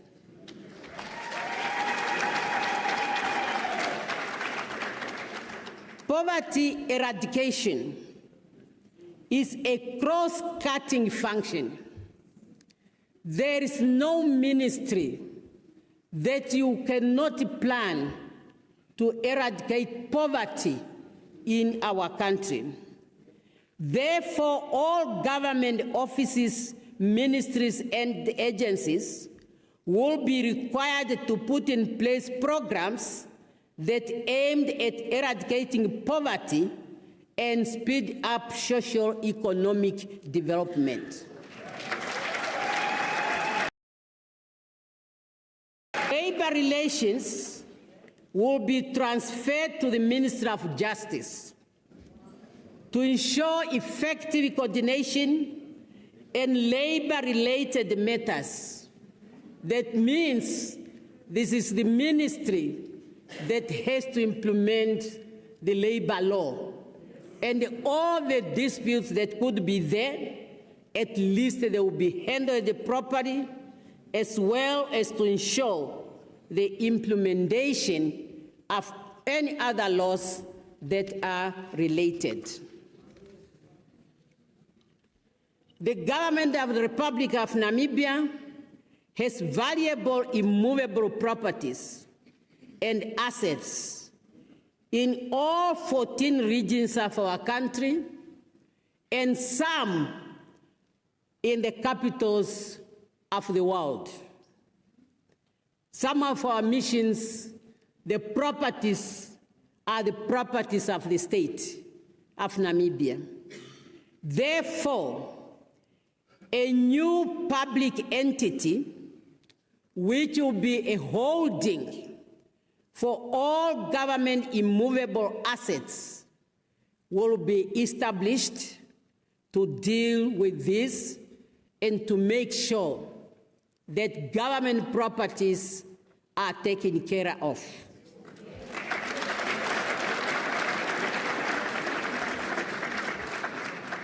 The new emerging industry of oil and gas need to be managed in the manner that maximizes benefit for all Namibians. It's a new industry. Nobody knows about it. Very few. We are all learning. And as we are starting, it needs closer supervision. Therefore, the management of this industry will fall under the office of the President.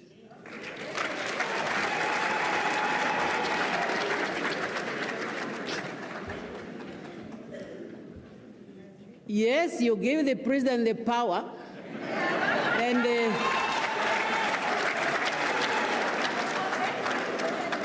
and I can tell you this President of yours, as others, is committed to deliver for you.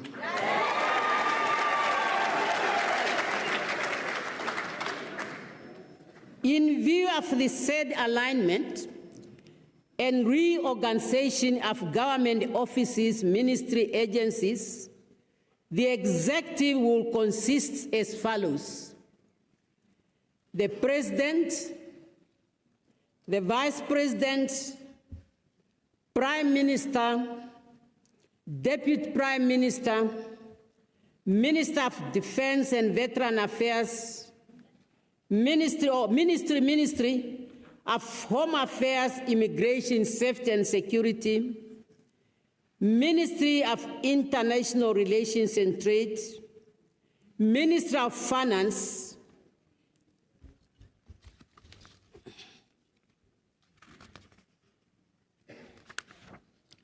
Ministry of Agriculture, Fishery, Water and Land Reform, Ministry of Education, Innovation, Youth, Sports, Art and Culture,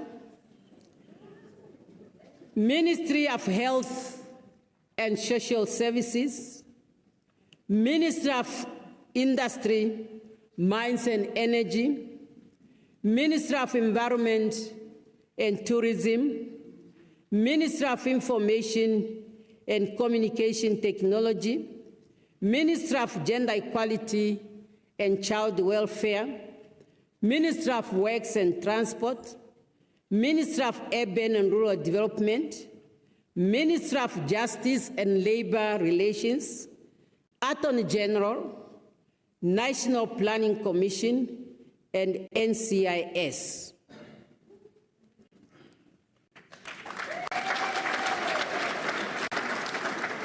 In total, we will have 14 ministries and 7 deputy ministers.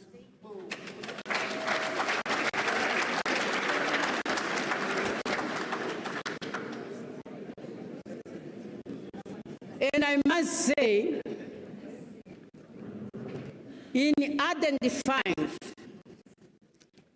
the comrades, the Namibians, to walk with me in this journey was not easy. First, we know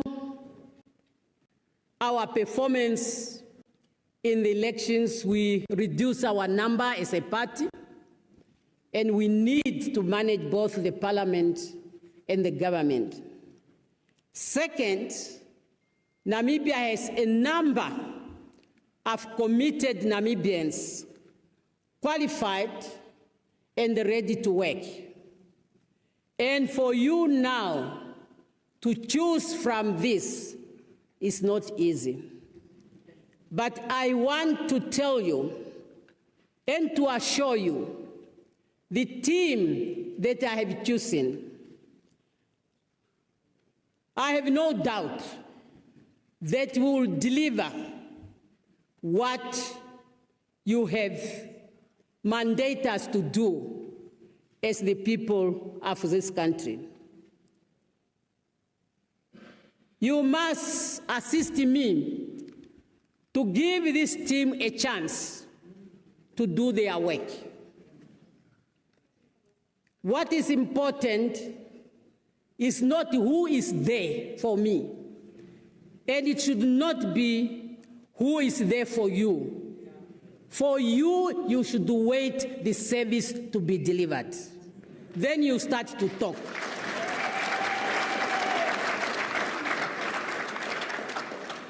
They say, don't judge the book on the cover. Read and understand. And this is the team that I will present to you. Director of Ceremonies,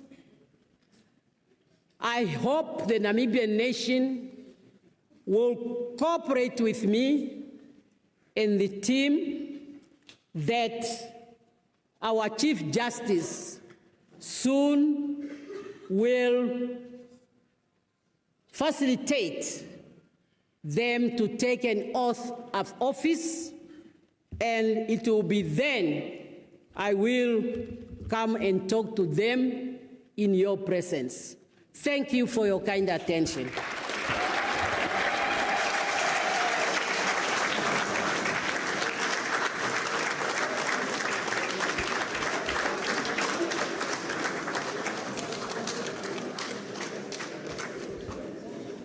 Your Excellency, please be seated.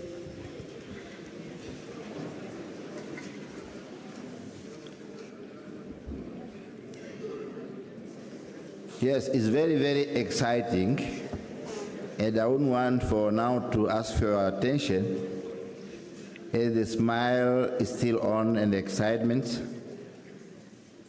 This is the first performance nationally of our newly sworn head of state, Dr. Netumbo Nandi-Ndaitwah, as she was very, very, very clear and very, very loud.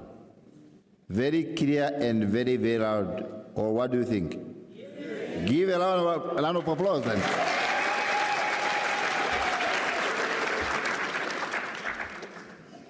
I will now proceed to read the names for the ministry that our head of state mentioned to you. Once I do so, then this swearing ceremony will start. Office of the Vice President, Her Excellency Lucia Vediboy, Vice President.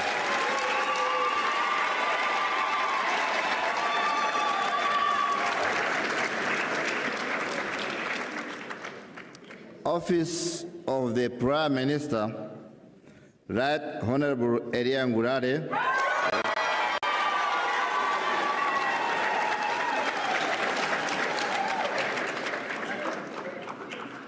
Deputy Prime Minister and Minister of Industry, Mines and Energy.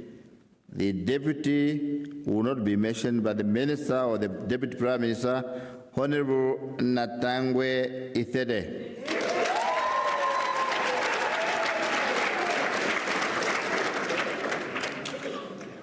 Minister of Agriculture, Fisheries, Water and Land Reform, Honorable Dr.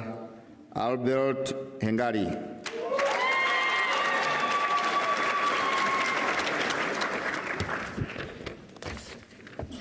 The Minister of Defense and Veterans Affairs, Honorable Franz Kapofi, Minister.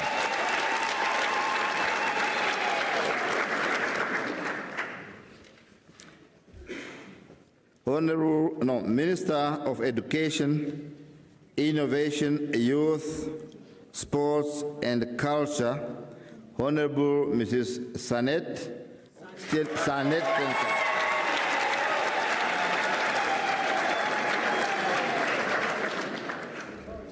Minister of Environment and Tourism, Honorable Mrs. Indileni Daniel.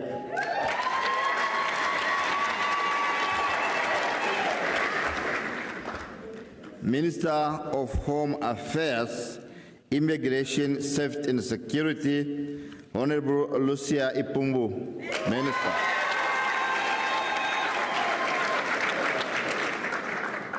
Minister of Health and Social Service, Honorable Esperance Ravidao.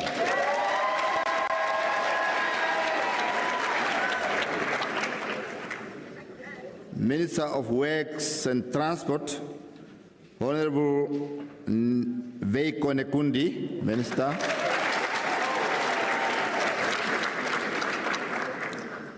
Ministry of Urban, Rural and Development, Honorable James Sankwasa.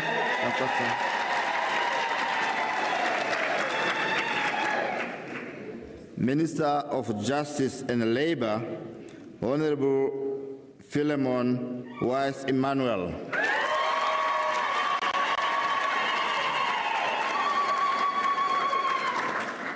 Minister of Gender and Child Welfare, Honorable Kantema Gomas. Emma.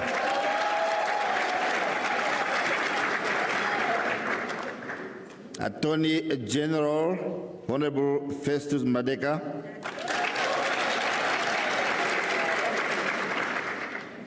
Director of National Planning Commission, Dr. Kairem Gwende.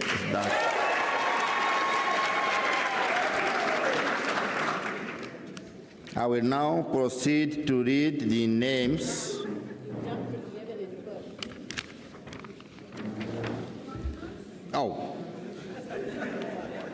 my sincere apology here. 11 and 12.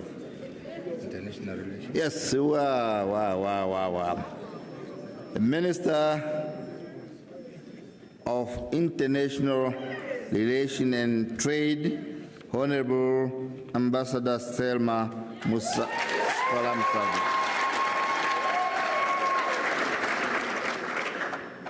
Minister of Information and Communication Technology, Honorable Mrs. Emma Theophilus.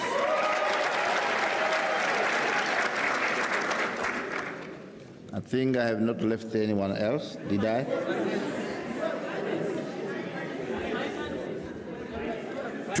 Minister of Finance, Honorable Eric Shafuda.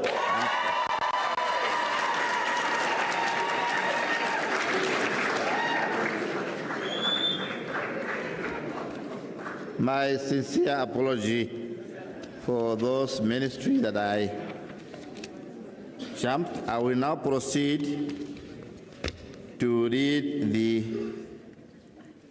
deputy ministers. Ministry of Mines and Energy, the deputy minister will be Honorable Krone.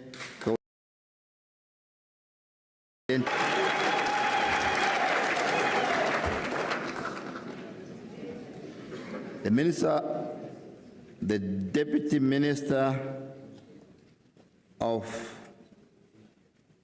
Defense and Veteran Affairs, Honorable Charles Mubida.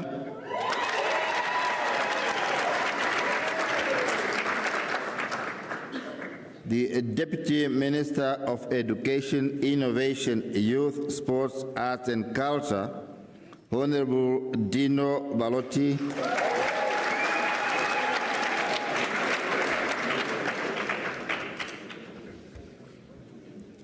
The Deputy Minister of Ministry of Urban and Rural Development, Honorable Eveline Nawases Taye.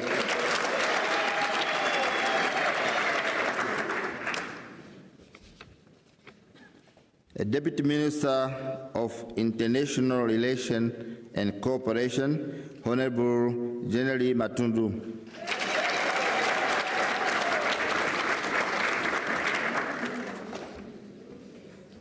Deputy Minister of Gender and Child Welfare, Honorable Linda Bowell.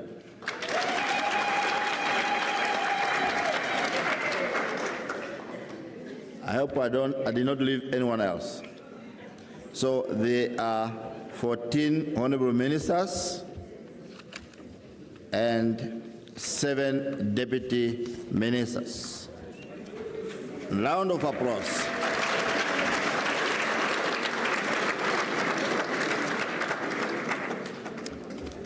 Your Excellency, distinguished guests, we will now proceed with the program of administering the swearing in, and therefore, may I have your attention?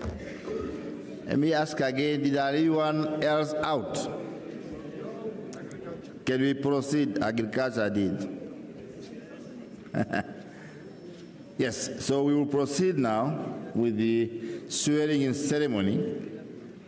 It is therefore my honor and privilege to invite His Lordship Peter Shivute, Chief Justice, to administer the oath. We will do it in the pairs of first the Vice President, the Prime Minister, a Deputy Prime Minister. Thereafter, we will invite 8 ministers. It's by 8 plus the Attorney General and the Director of the National Planning. Chief Justice, you have the floor.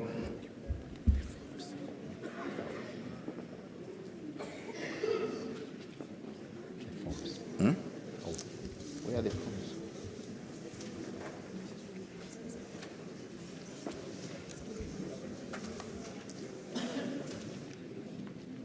Just help to help the out, the Vice President. Okay, very good.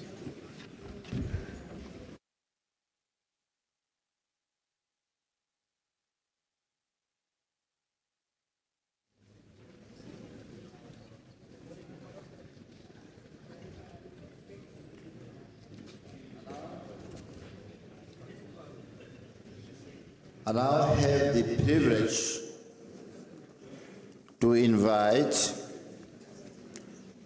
the Vice President, the Right Honorable Prime Minister, and the Deputy Prime Minister to come forth and take oath.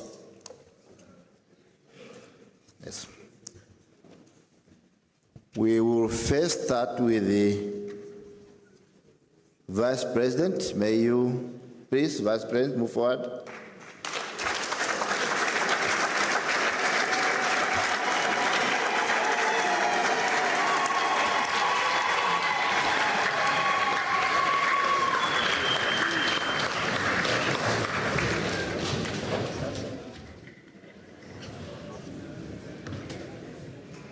Please repeat after me.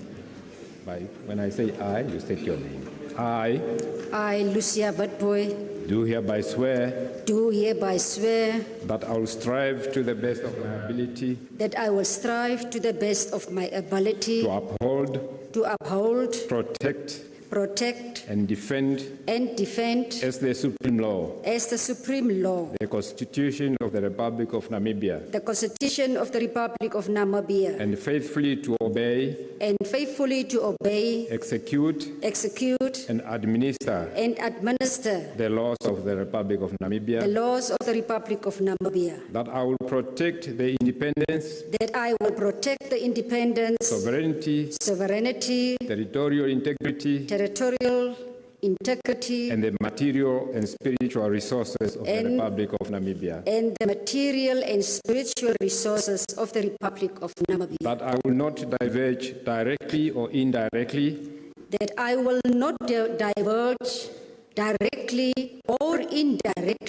any matters brought before the Cabinet and entrusted to me under secrecy, and that I will endeavor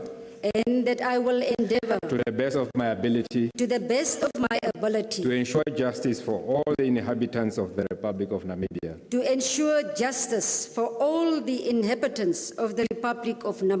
to deputize, assist and advise the President, and to perform the duties of my office and the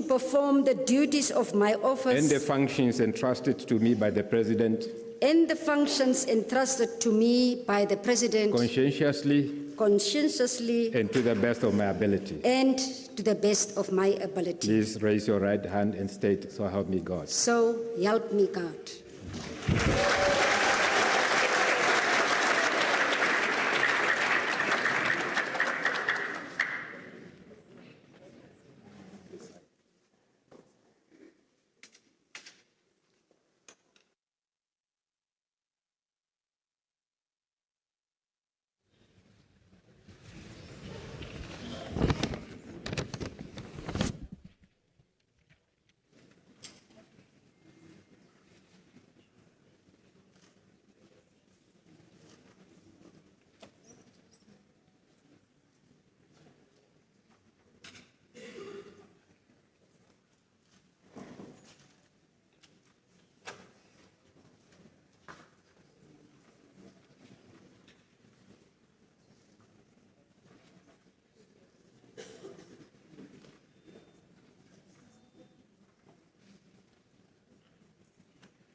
I invite Right Honorable Elia Ngurare, Right Honorable Prime Minister.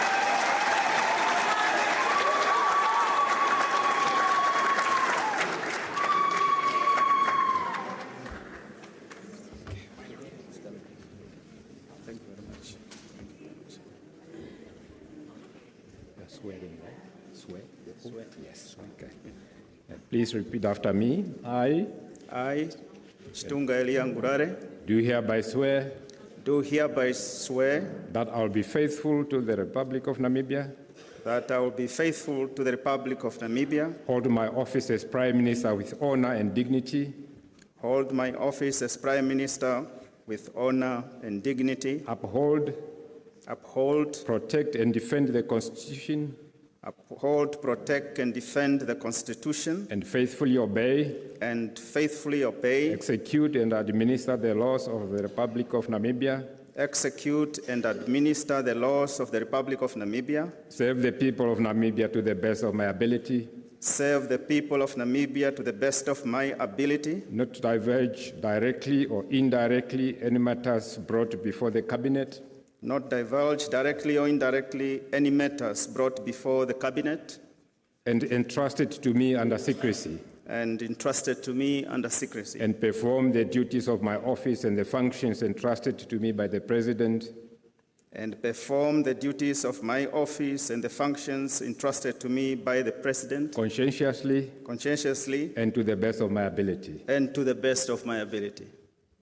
So help me God. So help me God.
I have the honor to invite Honorable Netumbo Nandi-Ndaitwah, Deputy Prime Minister, to come forward.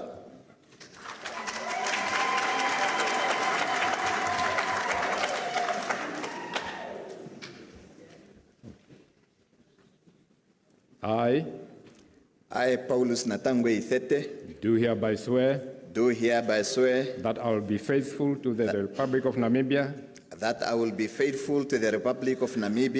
hold my office as Deputy Prime Minister with honor and dignity,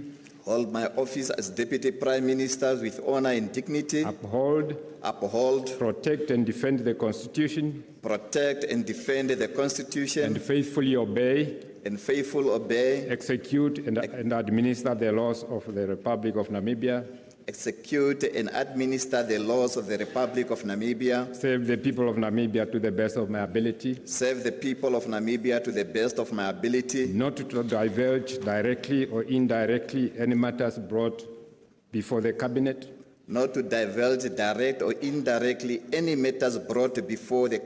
and entrusted to me under secrecy, and perform the duties of my office and the functions entrusted to me by the President, and perform the duties of my office and the function entrusted to me by the President conscientiously, and to the best of my ability. So help me God. So help me God.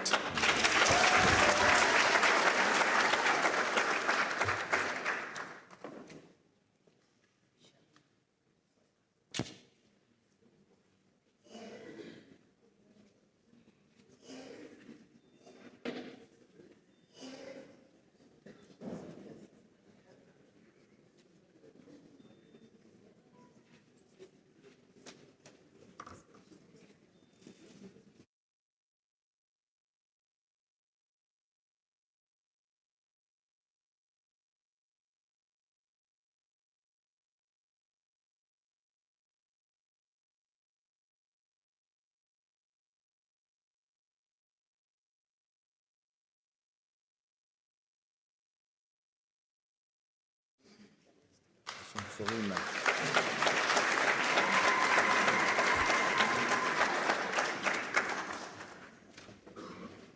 Eight ministers.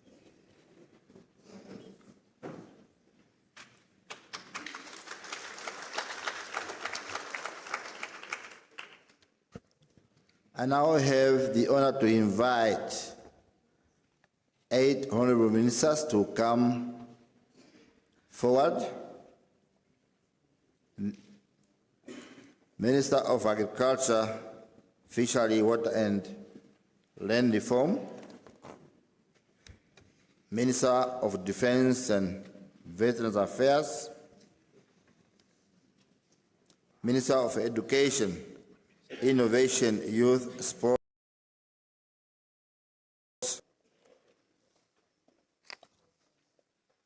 Minister of Environment and Tourism,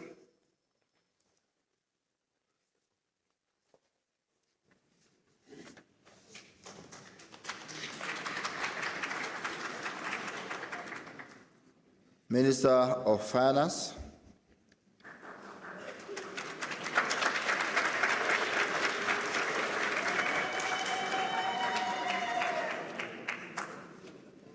Minister of Works and Transport,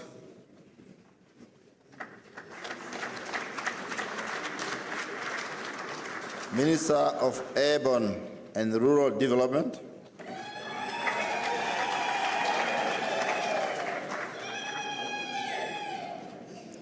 Minister of Justice and Labor,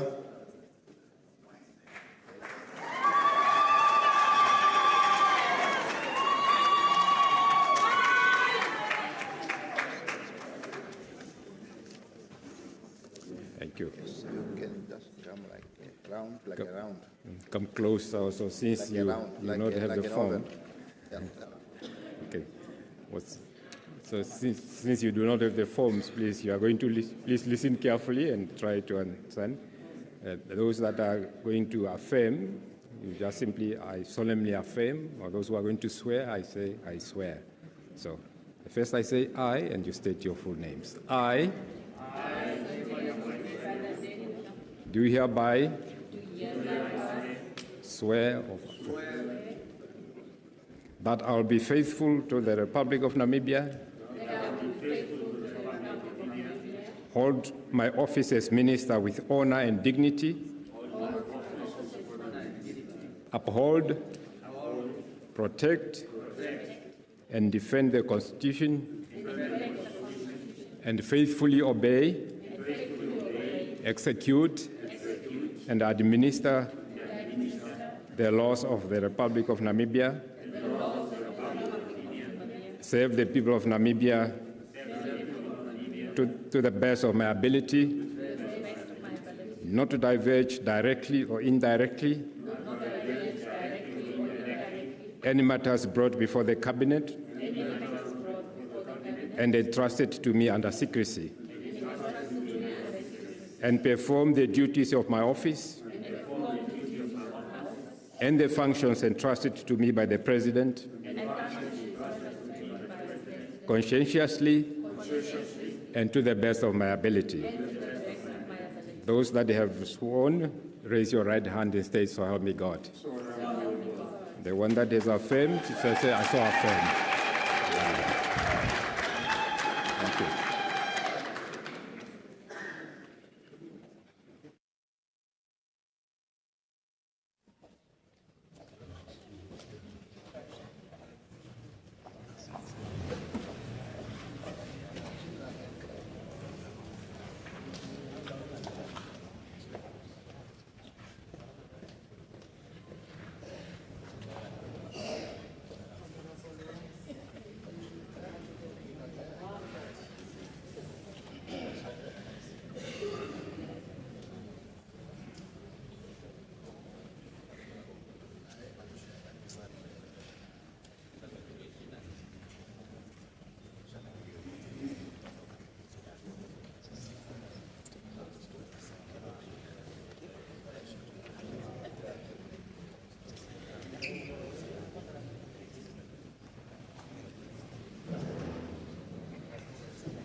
again. All the best.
I now have the honor to invite the Minister of Home Affairs, Immigration, Safety and Security,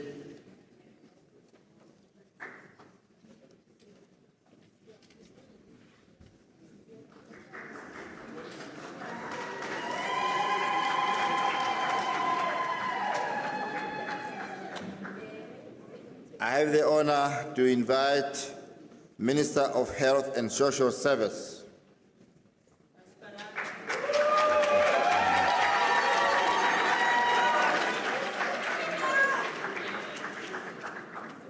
come closer. I have the honor to invite Minister of International Relations and Cooperation and Trade.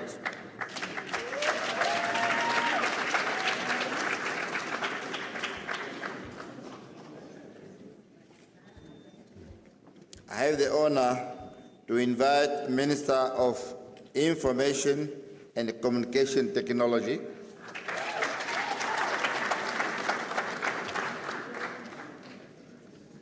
I have the honor to invite Minister of Gender and Child Welfare.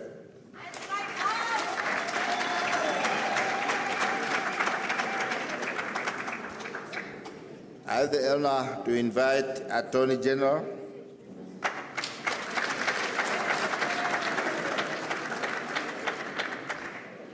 I have the honor to invite the Director of National Planning Commission.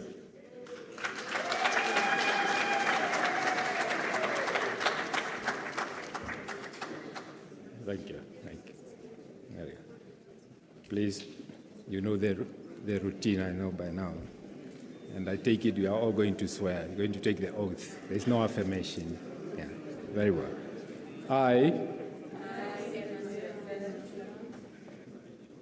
do hereby swear that I'll be faithful to the Republic of Namibia, hold my office as Minister with honor and dignity, uphold, protect and defend the Constitution, and faithfully obey, execute and administer the laws of the Republic of Namibia, serve the people of Namibia to the best of my ability, not diverge directly or indirectly any matters brought before the Cabinet, and entrusted to me under secrecy, and perform the duties of my office and the functions entrusted to me by the President,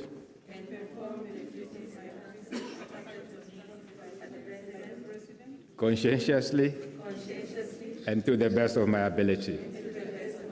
Please raise your right hand and say, so help me God. Congratulations. Could you please sign?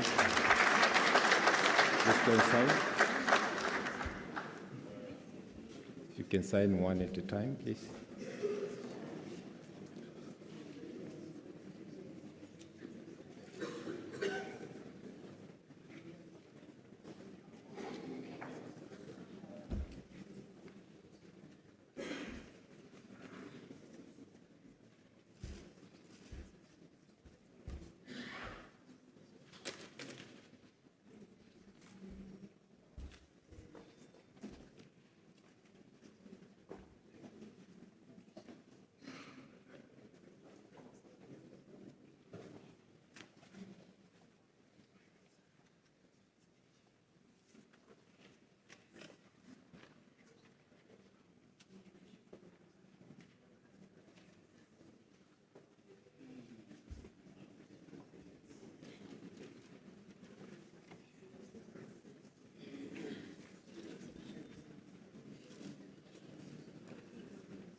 Your Excellency, I will proceed to invite the Honorable Deputy Ministers,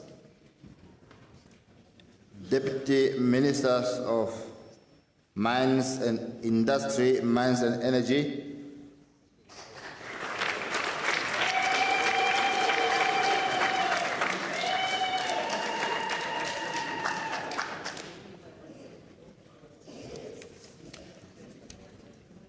Deputy Minister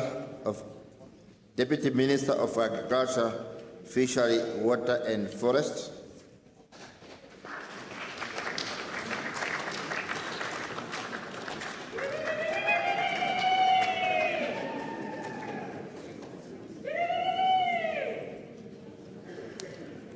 Deputy Minister of Defense and Veteran Affairs,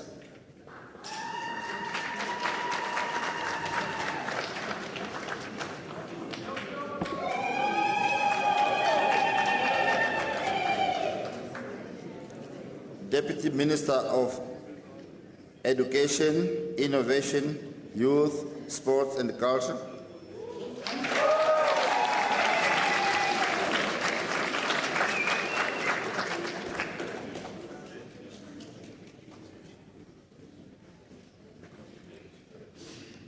Deputy Minister of International Relations and Cooperation and Trade,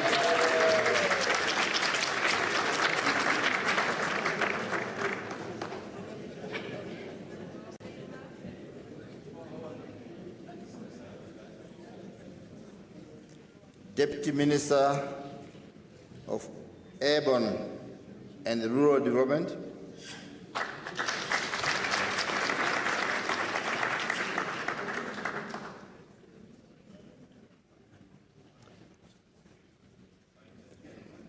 who did I left?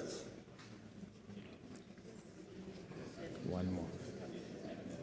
Deputy Minister of Gender,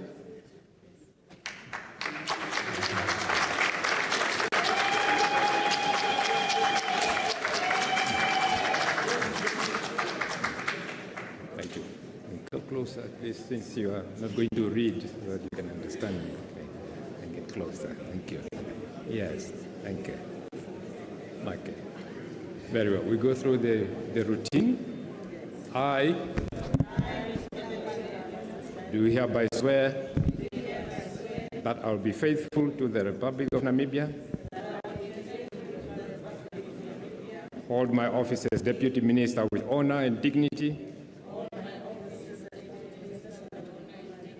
uphold, protect, and defend the Constitution, and faithfully obey, execute, and administer the laws of the Republic of Namibia, serve the people of Namibia to the best of my ability, not diverge directly or indirectly any matters brought before the Cabinet,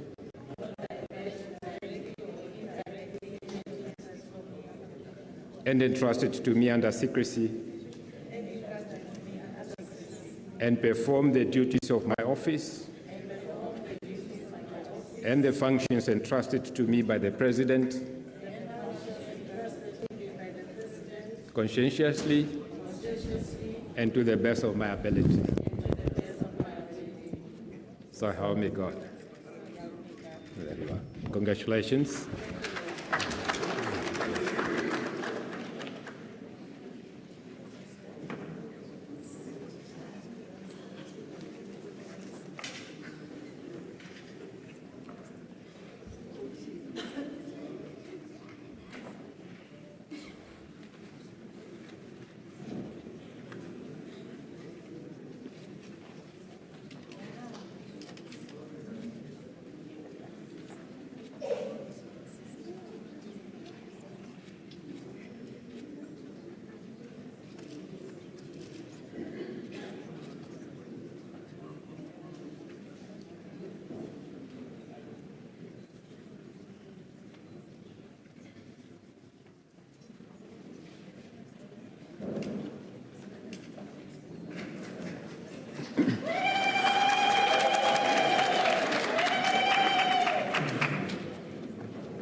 Your Excellency, my task is complete.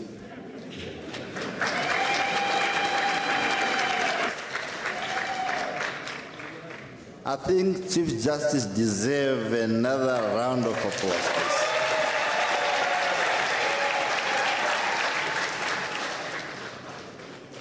Your Excellency, Comrade President, Honorable Ministers, Deputy Ministers, Your Lordship, Tade Shivute, Chief Justice, distinguished guests, we are almost at the end of our program. We will have one more item, extremely very, very important, that I would invite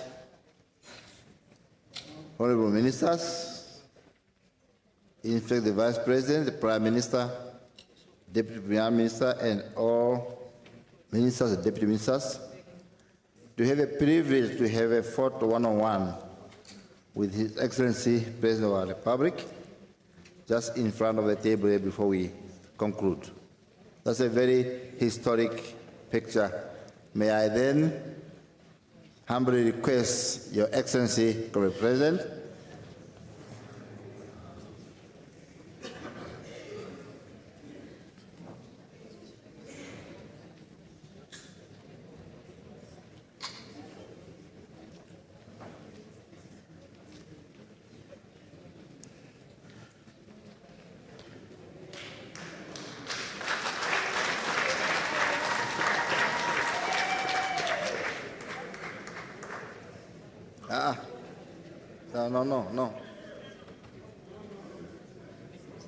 No.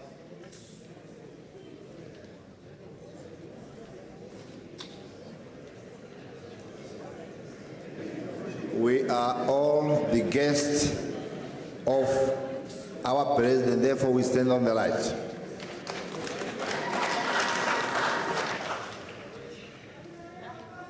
Okay.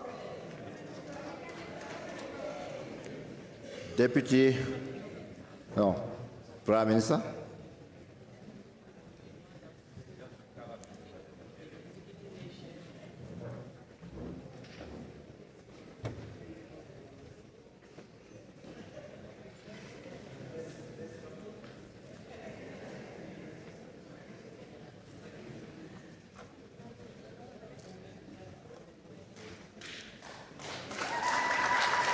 Deputy Prime Minister.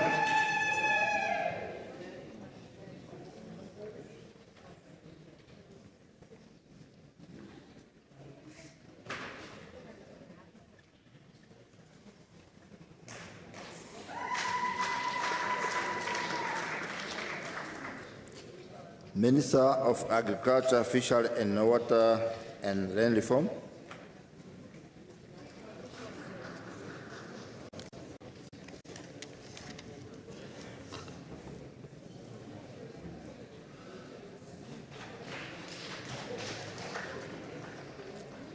Minister of Defense.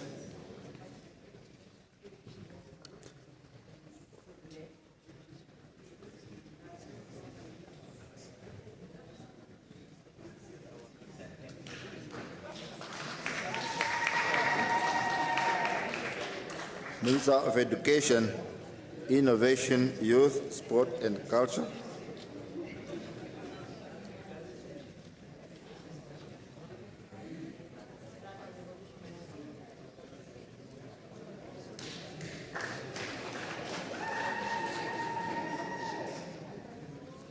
Minister of Environment and Tourism.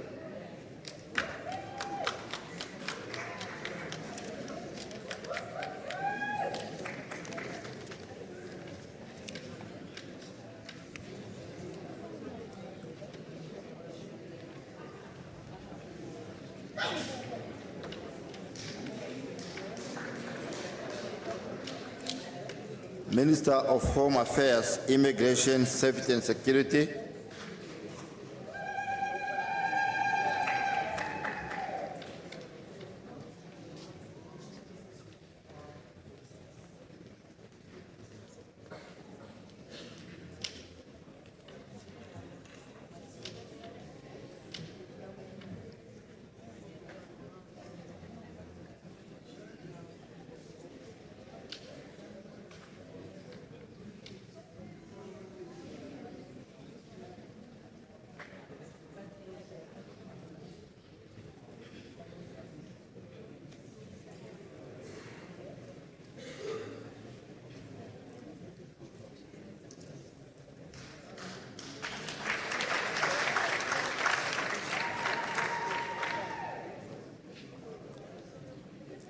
Minister of Health and Social Service,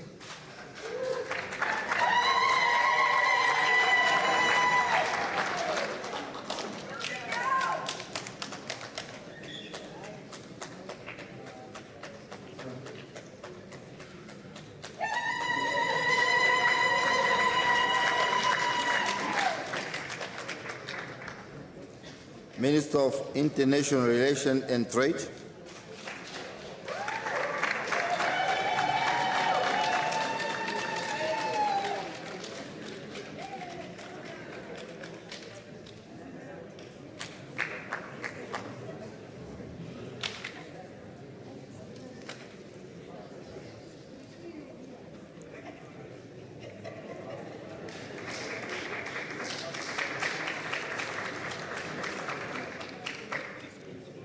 Minister of Information and Communication Technology,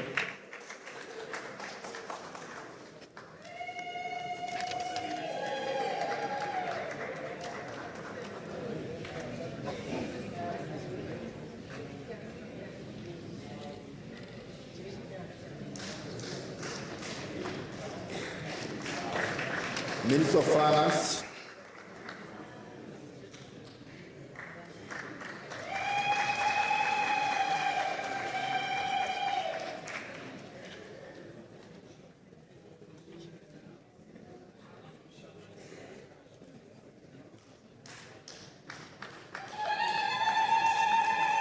Minister of Works and Transport,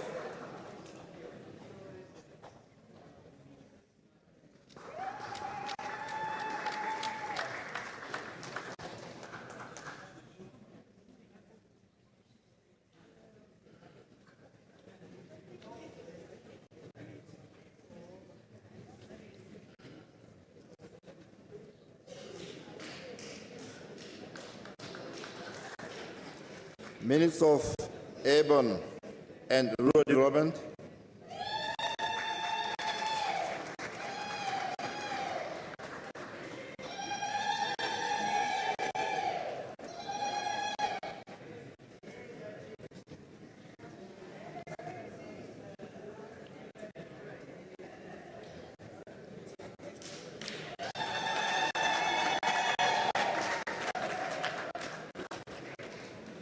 Minister of Justice and Labor,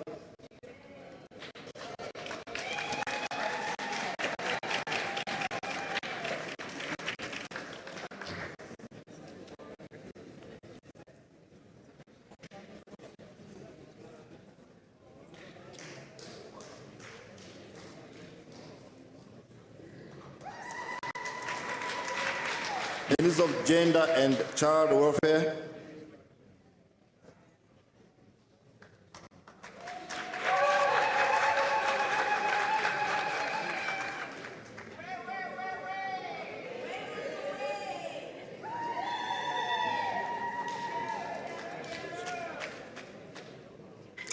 Attorney General,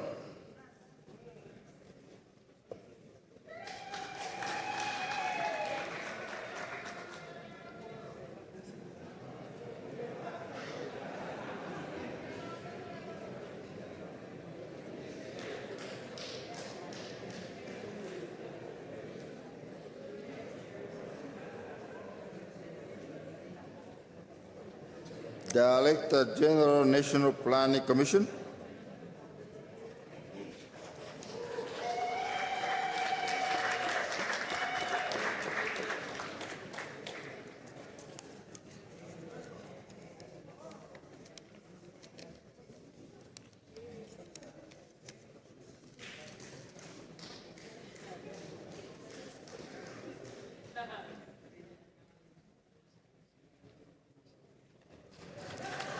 we go.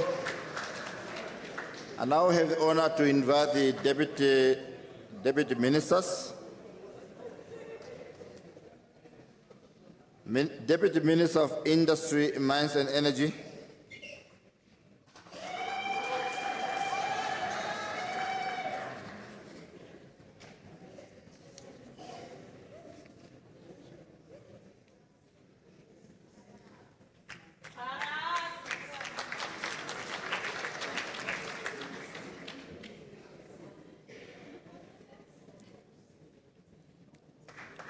Deputy Minister of Agriculture, Fishery, Water and Land Reform.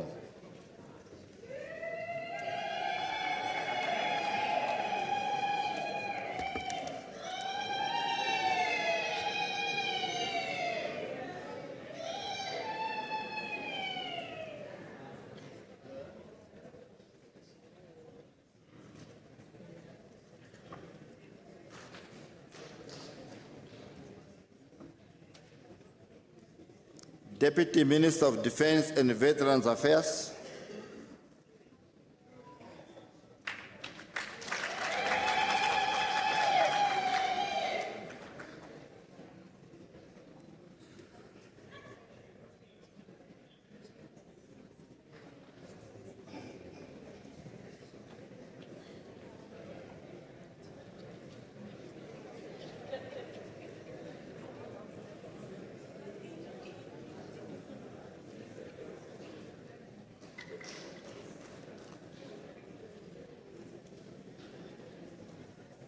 Deputy Minister of Education, Innovation, Youth, Sport, Arts and Culture.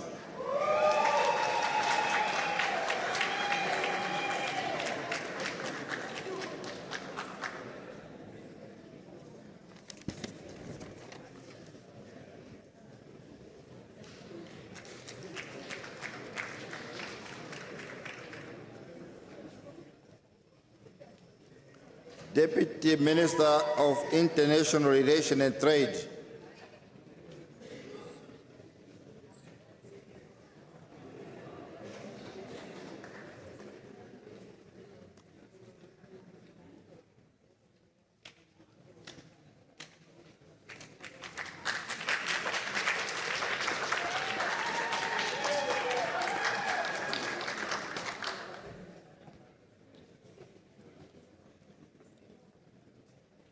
Deputy Minister of Urban and Rural Development.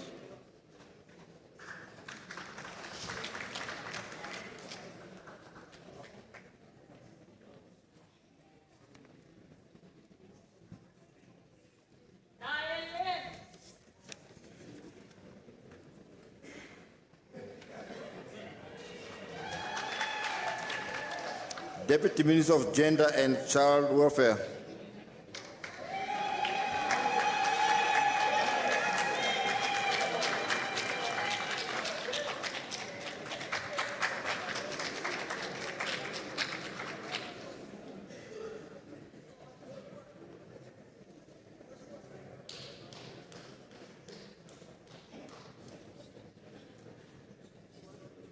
Once again, I have the honor to invite the Vice President. It's a group photo now. We go for a group photo. My sincere. May I now invite the Vice President, Prime Minister, Deputy Prime Minister, and Deputy Ministers for a group photo.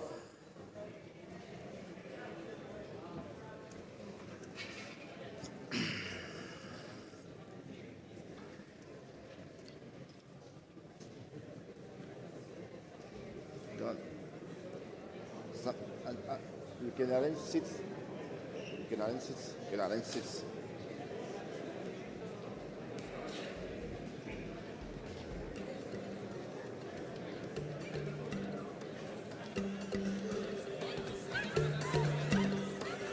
Namibia,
Just make sure that your face is seen by the cameras.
Okay, we can take up our seats.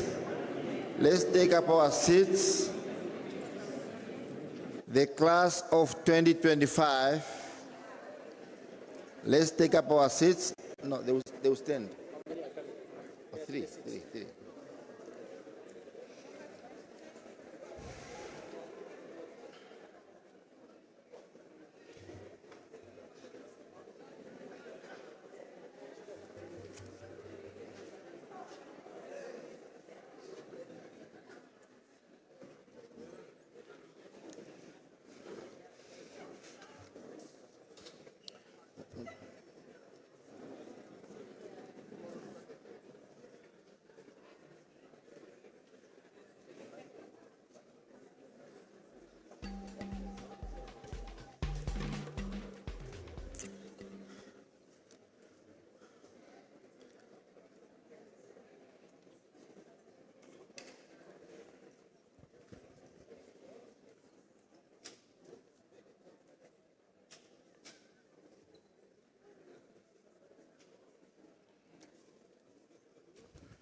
Excellency, Dr. Netumbo Nandi-Ndaitwah, President of the Republic of Namibia, is also Commander-in-Chief of the Namibian Defense Force. I therefore have the honor to invite the service chiefs to join the Commander-in-Chief of the Namibian Defense Force to have first official photo after the inauguration.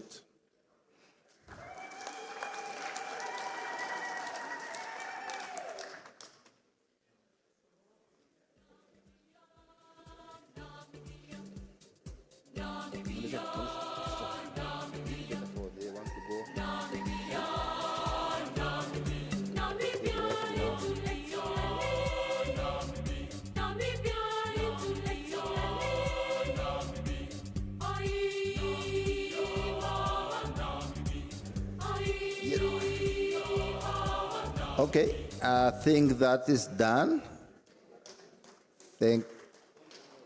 So we now have one by one.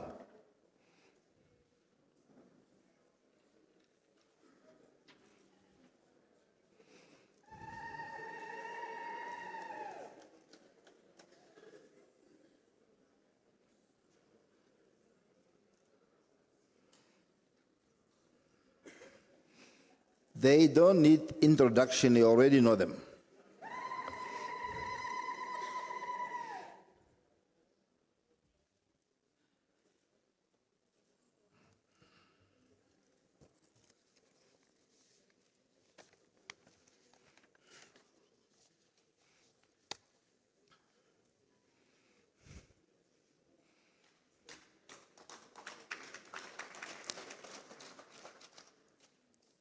I respectfully request that Comrades President take up your seat.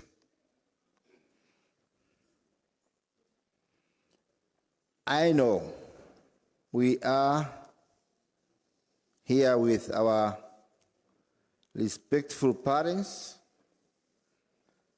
brothers and sisters, cousins, or so to say relatives.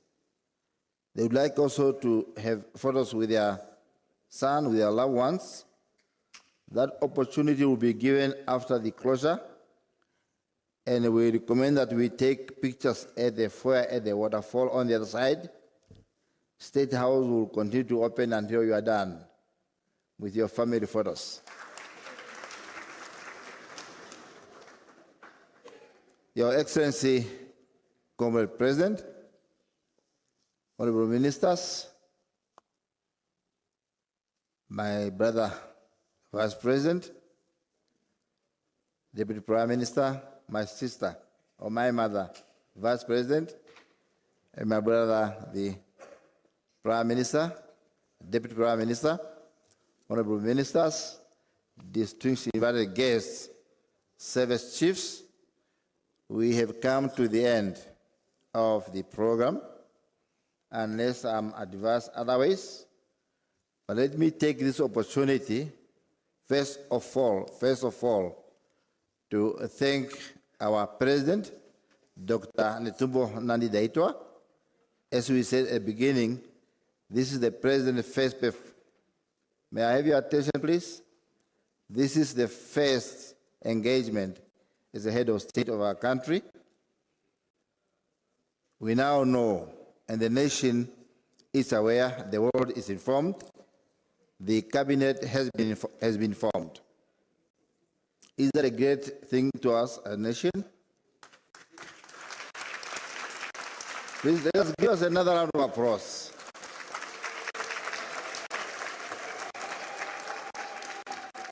As we leave this room, we now know we have the Vice President, the Prime Minister, Deputy Prime Minister, and Ministers, as announced here.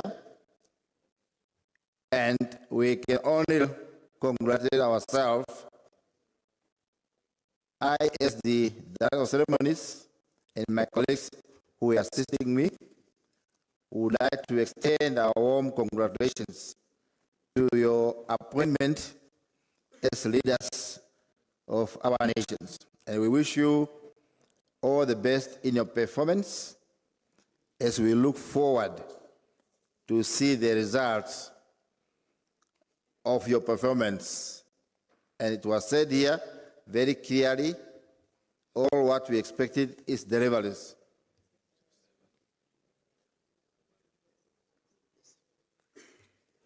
You might have imagined what happened.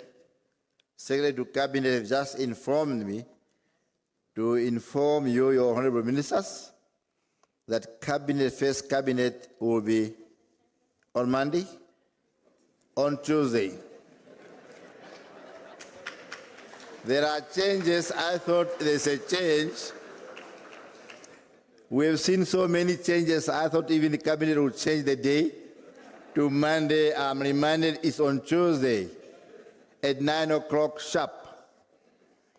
Thank you.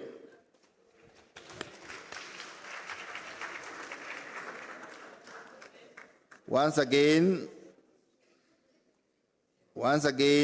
I would like to extend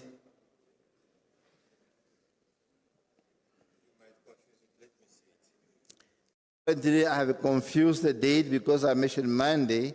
Let's hear it from the horse's mouth. Honorable Ministers, on that special day, which is the first cabinet of your tenure, we request you to bring your deputy ministers with you for cabinet meeting. The meeting starts at 9 o'clock on the first floor in the cabinet chamber. Thank you so much.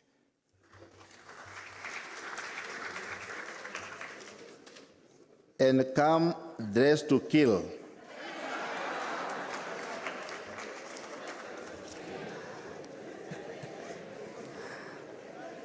Your Excellency, Comrade President, on that note, may I respectfully request that we all rise for the AU and national anthem.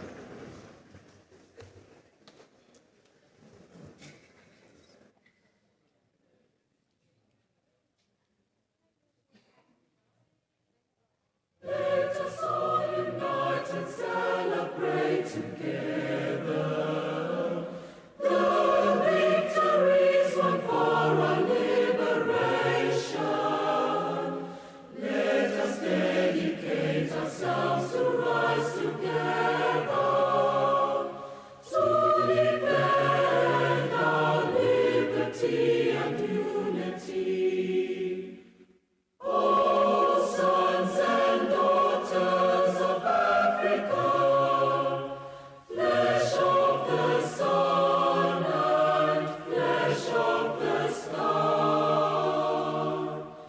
let us make Africa the tree of life.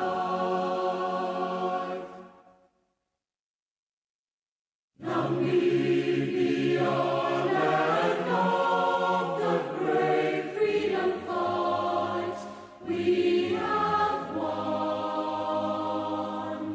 Glory to their bravery, whose blood waters our freedom. We give our love and loyalty, together in unity. Contrasting beautiful Namibia, Namibia, our country, beloved land of savannas, all thy the banner of liberty.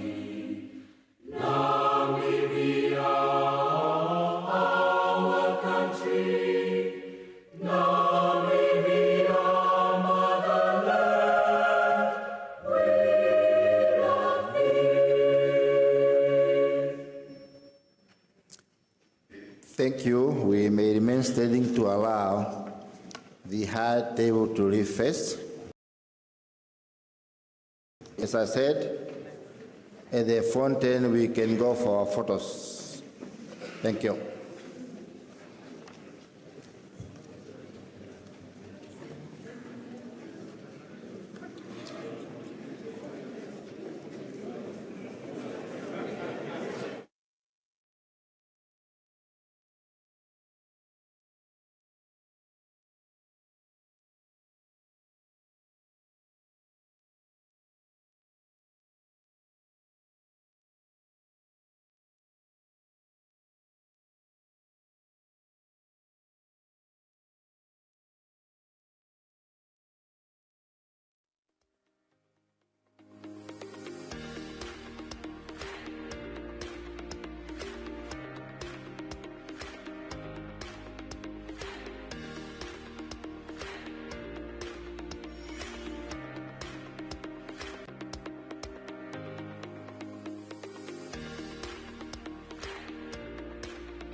You're still tuned in to NBC, coming to you live from that is at State House.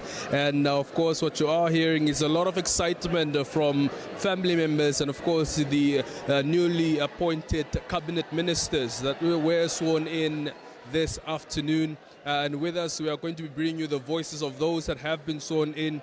And we have actually taken note of what Her Excellency Dr. Netumbo Nandi-Ndaitwah has made in her speech and the changes he has made. We will be bringing you those updates a bit later on. But let's bring you the voices of the newly appointed ministers and cabinet ministers. Joining us this afternoon is the Deputy Minister of the Ministry of International Relations and Trade, Honorable Deputy Minister Generally Matundu.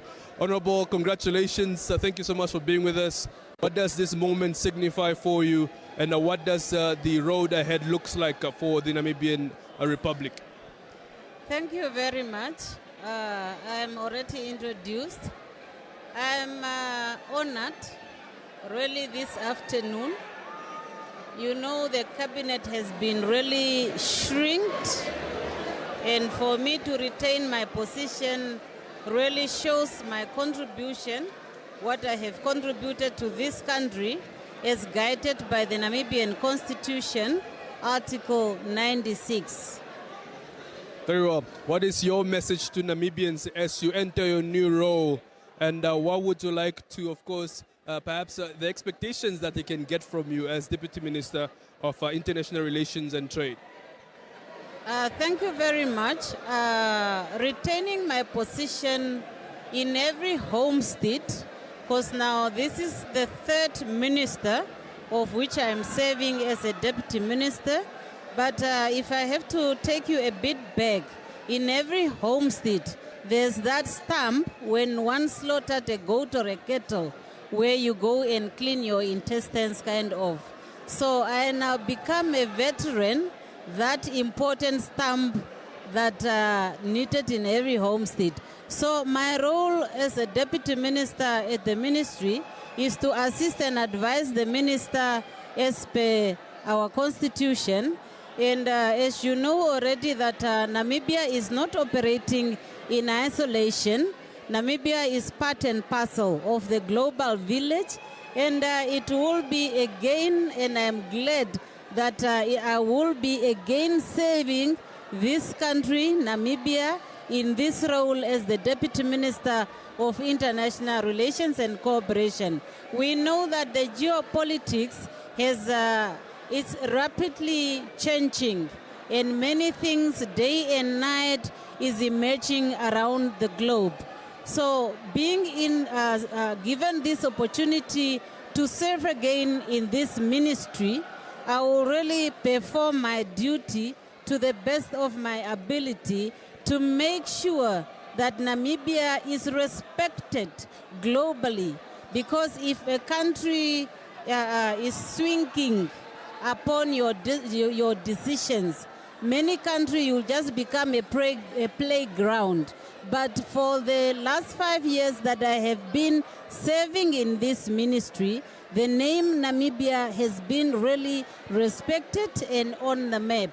So for me, I'm very, very glad that Her Excellency Dr. Netumbo Nandi-Ndaitwah has given me another chance to serve this ministry. And at the same time, I would also like to congratulate her in her journey, and then say thank you for the trust that she has entrusted to me. Very well. Honorable, thank you so much. We wish you all the best in your new role. Thank you so much for being with us. Thank you very much, and I also wish my new minister a happy journey ahead. I know we will definitely perform. She's a guru of diplomacy, is not someone who's new, so our ministry will be again on top of all the ministries. Definitely. Thank you very much. Thank you so much, Honorable Deputy Minister. Honorable Deputy Minister of International Relations and Trade, Deputy Minister Generally Matundu, who was just talking to us, of course, expressing how she feels and what her, of course, roles will be like and what she hopes to do of course, when she steps into a new role. You will hear in the room that there's so much excitement, so much celebration, ululations from family members who are, of course, celebrating with their families, or rather the members of the families who have been sworn into those new roles. I also want to bring with you a voice that, of course, you heard earlier on today, one that has been inaugurated, or rather sworn in earlier today as a member of parliament, a non-voting member, but now today she is sworn in as Minister of course, Education, Innovation, Youth and Youth, Sport, Arts and Culture. Sanet Steenkamp, former Executive Director at the Ministry of Education, Arts and Culture. Honorable, it's a pleasure to be seated with you once again, to be, of course, having a different conversation this time. How does this feel for you? Of course, we did speak earlier on about how being sworn in as Member of Parliament feels like. This is perhaps, I think, beyond growth. What does this moment feel like for you now sworn in as Minister of Education, Innovation, Youth, Sports and Arts and Culture? Thank you, John. It's profound. I never dreamt of this. I've always seen myself as a technocrat who only wanted to serve. So it's quite profound. And I do not underestimate the magnitude of the appointment, because it's 3 ministries consolidated into one. So yes, like I said earlier, it's still very, very humbling, yeah. Absolutely, I'm sure it's a loss of words there as well. But like you mentioned, it's a combination of 3 ministries. What do you look forward to? What was going through your mind when you, of course, also got it to your knowledge that this is going to be a ministry that now is integrated with 2 extra ministries? What is your plan, and perhaps what are some of your thoughts that you have already put in place as to how you are going to encounter this ministry and how you are going to build the country through this ministry? So it's of absolute importance that I have an understanding of what these mandates of these 3 key ministries entail, first and foremost. And secondly, for me, it's about careful planning and skillful initiative in terms of meeting with the leadership. That is your executive directors, of course, within the key ministries, and then, of course, also the Honourable Deputy Minister, Dion Balotti. So we're excited. I think we have a lot of expertise together, but it will also require us to really dissect and see, based on the appointment letter. There are 30 key deliverables. Definitely. Yeah. Your message to Namibians as you step into your new role? Please continue to pray for us. We need prayers. We need your support. Continue to build with us, and we will also pledge from our side to lead with integrity and honesty. Definitely. Honourable Minister, thank you so much for speaking to us. Thank you so much for your kind words. Wish you all the best in your new role. Thank you so much for being here this afternoon. Thank you, John. Honourable Sanet Steenkamp, your new Minister of Education, Innovation, Youth, Sport, Arts and Culture, a ministry that has been integrated with the Ministry of Higher Education, Innovation and Integration, as well as the Ministry of Youth, Sports and Sports, all now integrated under one roof. So, of course, we have heard from her that pleading to the Namibian nation to continue praying for her, or rather the ministry at large, and also to, of course, continue giving us all these voices. Coming to us now, or the voice I am going to be bringing you, is one that has been, of course, firstly introduced. That is the Vice President of the Republic of Namibia.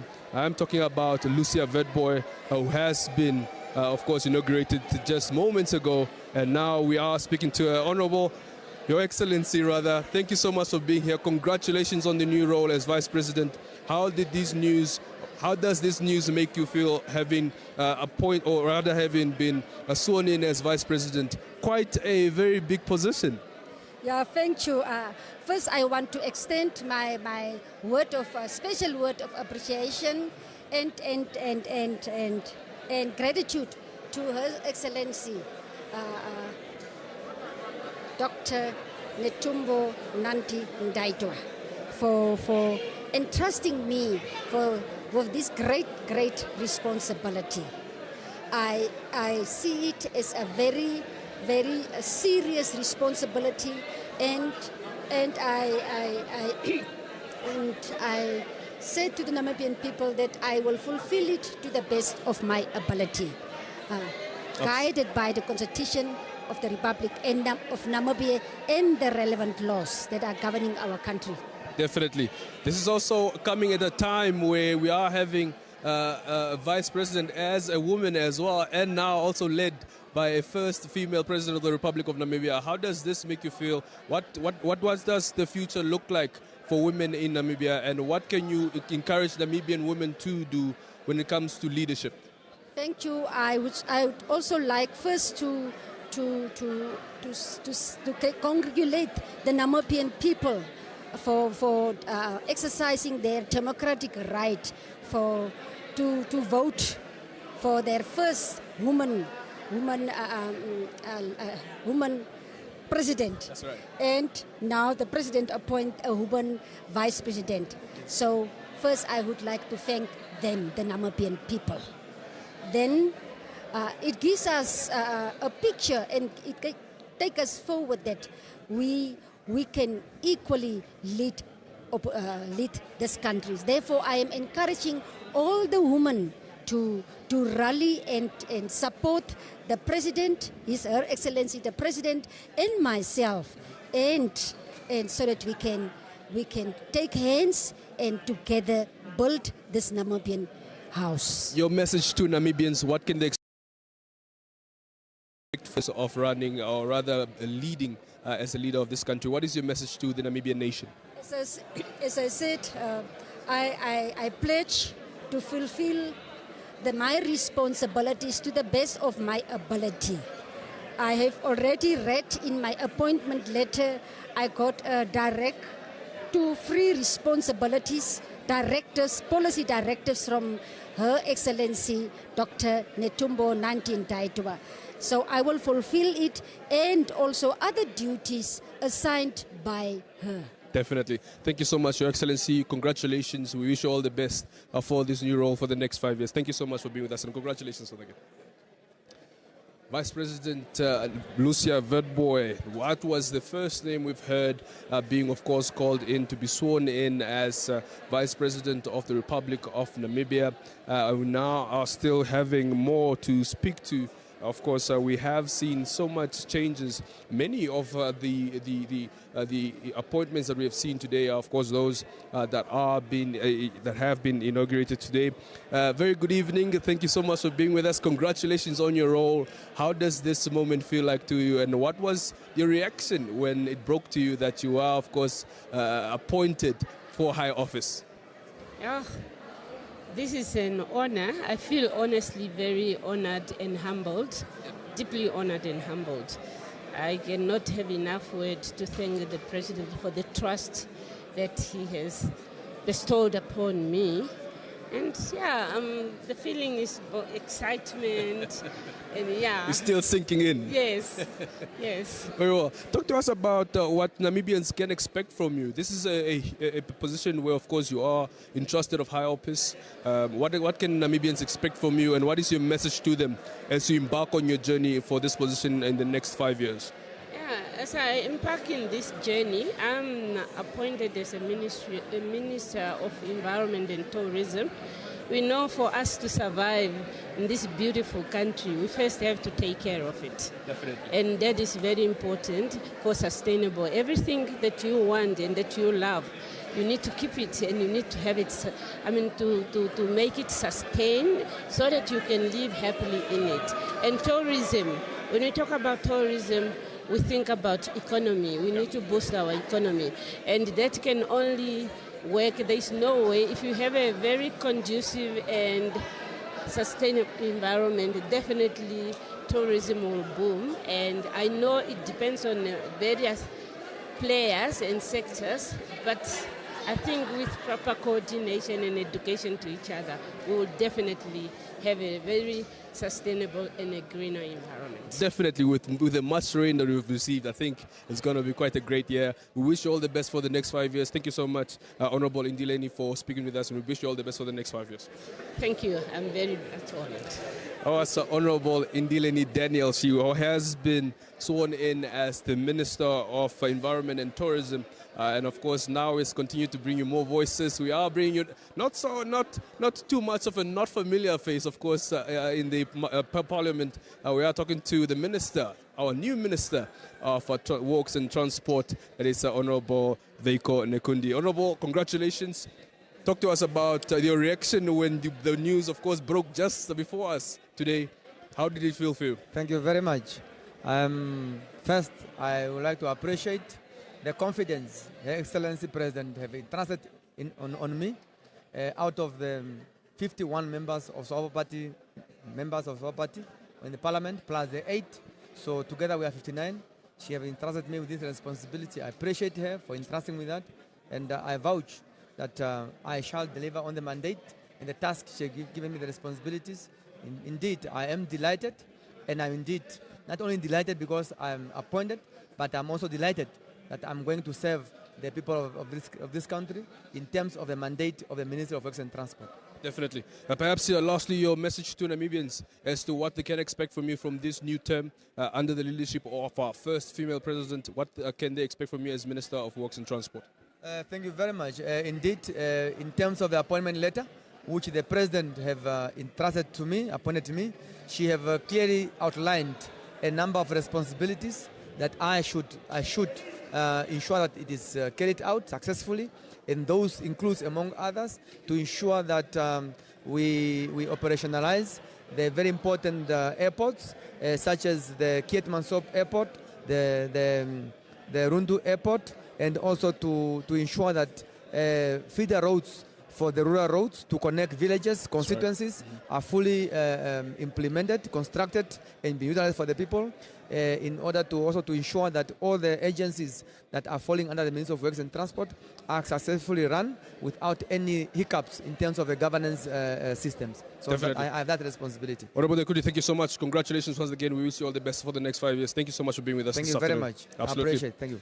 The Minister of Works and Transport, Veiko Nekundi, who also was just sworn in earlier today, and of course hoping that through his leadership that was entrusted by the Honorable Dr. Her Excellency Dr. Netumbo Nandi-Ndaitwah, that of course the Works and Transport Ministries that shall deliver. The voice that I'm going to be bringing you today is one that has been quite, cheered on much earlier this afternoon. We have a Prime Minister, and that will be none other Dr. Elia Ngorare. Honorable, congratulations. Thank you so much for being with us. How does this day feel for you, and what can the Namibian nation expect from the very big role as a Prime Minister of the Republic of Namibia? Thank you very much, and good evening to you, as well as good evening to the viewers. It is humbling. More so, it is also historic. What we witnessed yesterday in respect of us having to see the first ever female president for the Republic of Namibia, Her Excellency Comrade Netumbo. And when you listen to her message, it was a marching order. So for our appointments here, in essence, our terms of reference, therefore, is what she said and what she expects of us to do, primarily because that is what the manifesto of SWAPO that the people of Namibia voted for her as well as for the party. So we are duty-bound to deliver without fail. Ready to hit the ground running then? Actually hit the ground flying. Yes.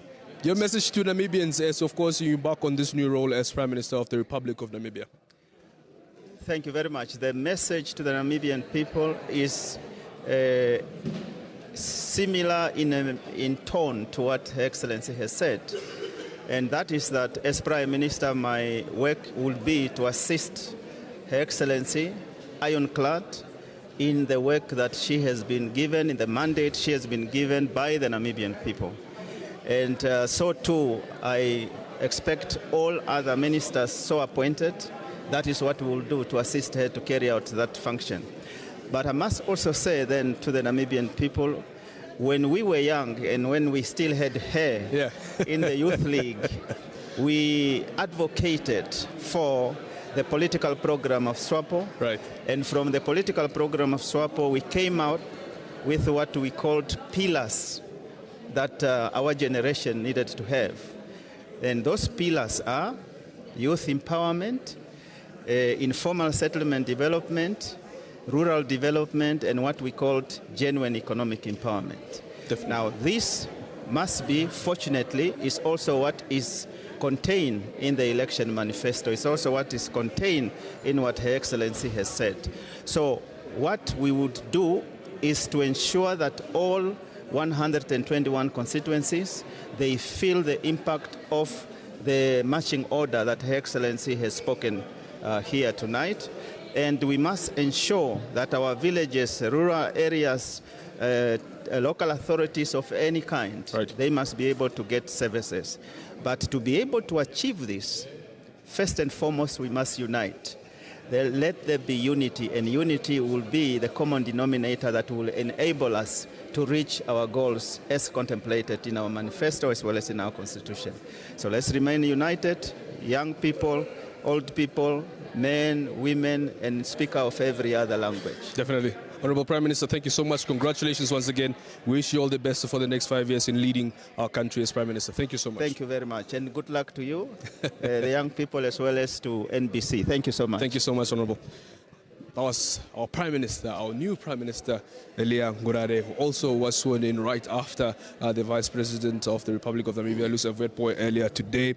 Now, we are going to be bringing you a very familiar voice, of course, to our platforms, NBC.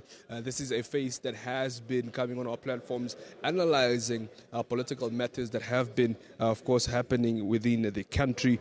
We have seen this face, of course, on many of our NBC programs. I'm talking about Dr. Charles Mubita, who, of course, now serves as the Deputy Minister of Defense and Veterans Affairs. Congratulations, Doctor. How does this feel for you? What was the reaction, rather, when you got the news right from your seat?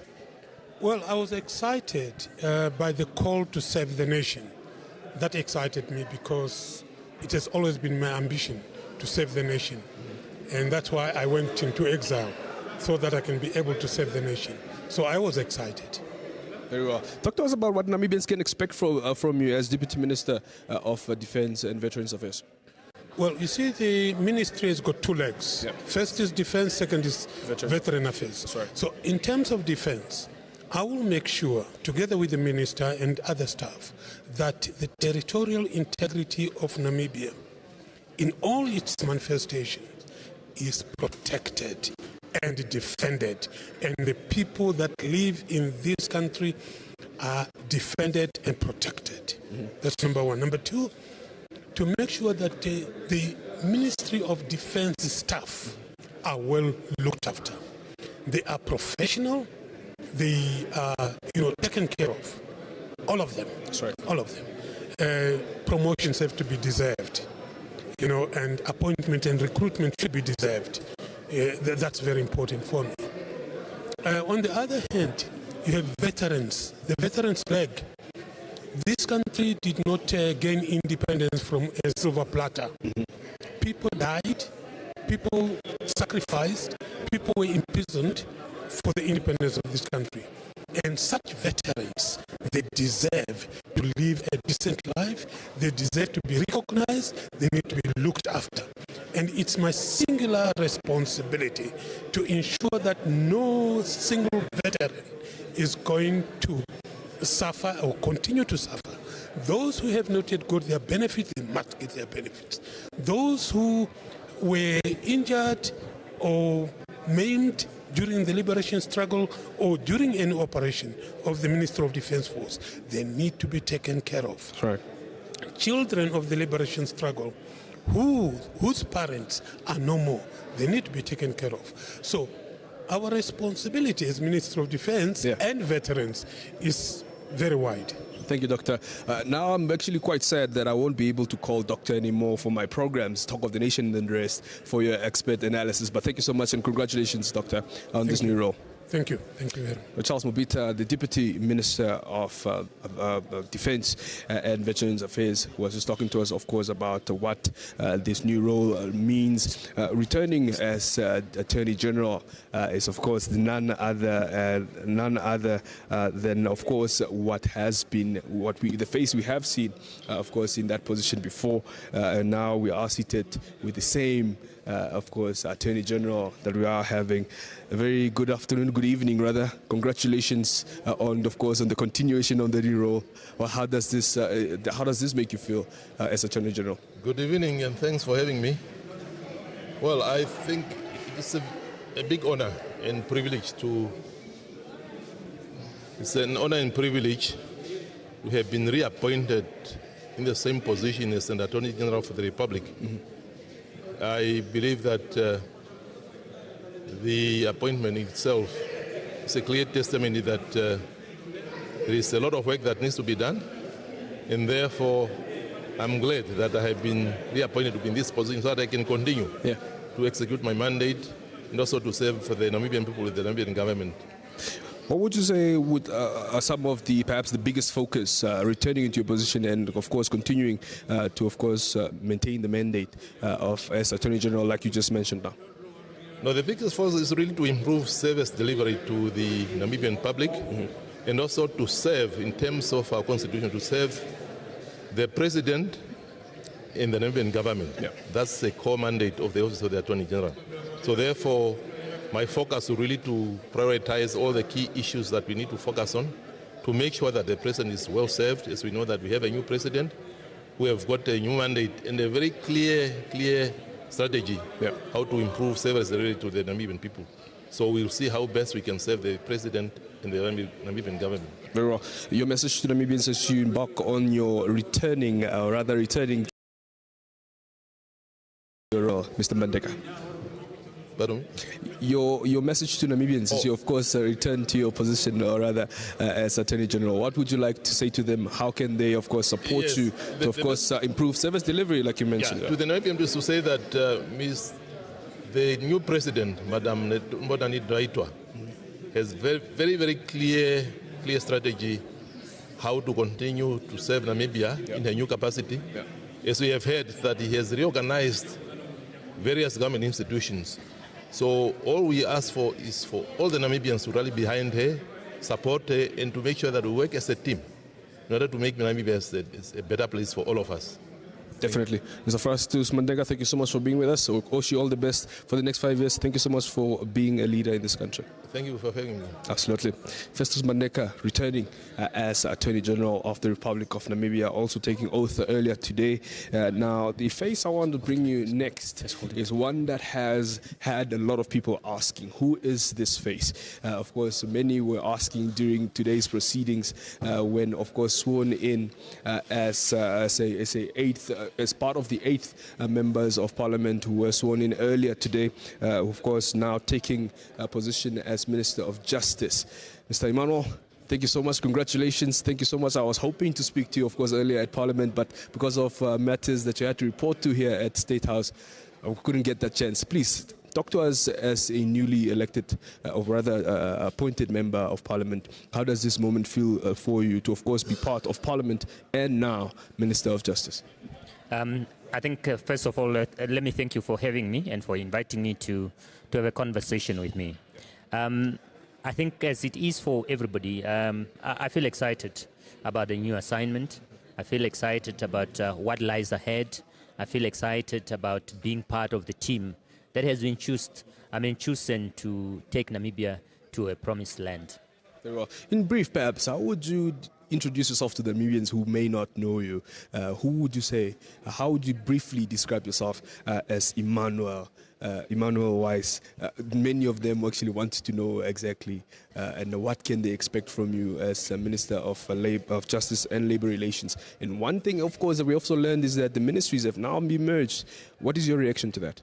Well, I think insofar as the question of who am I is concerned, it has a simple answer. I'm just, I'm somebody that is anchored in simplicity, humility and approachability. So wherever you find me, you will be able to talk to me. If you invite me into a conversation like you just did now, I will be able to, to join you in that conversation.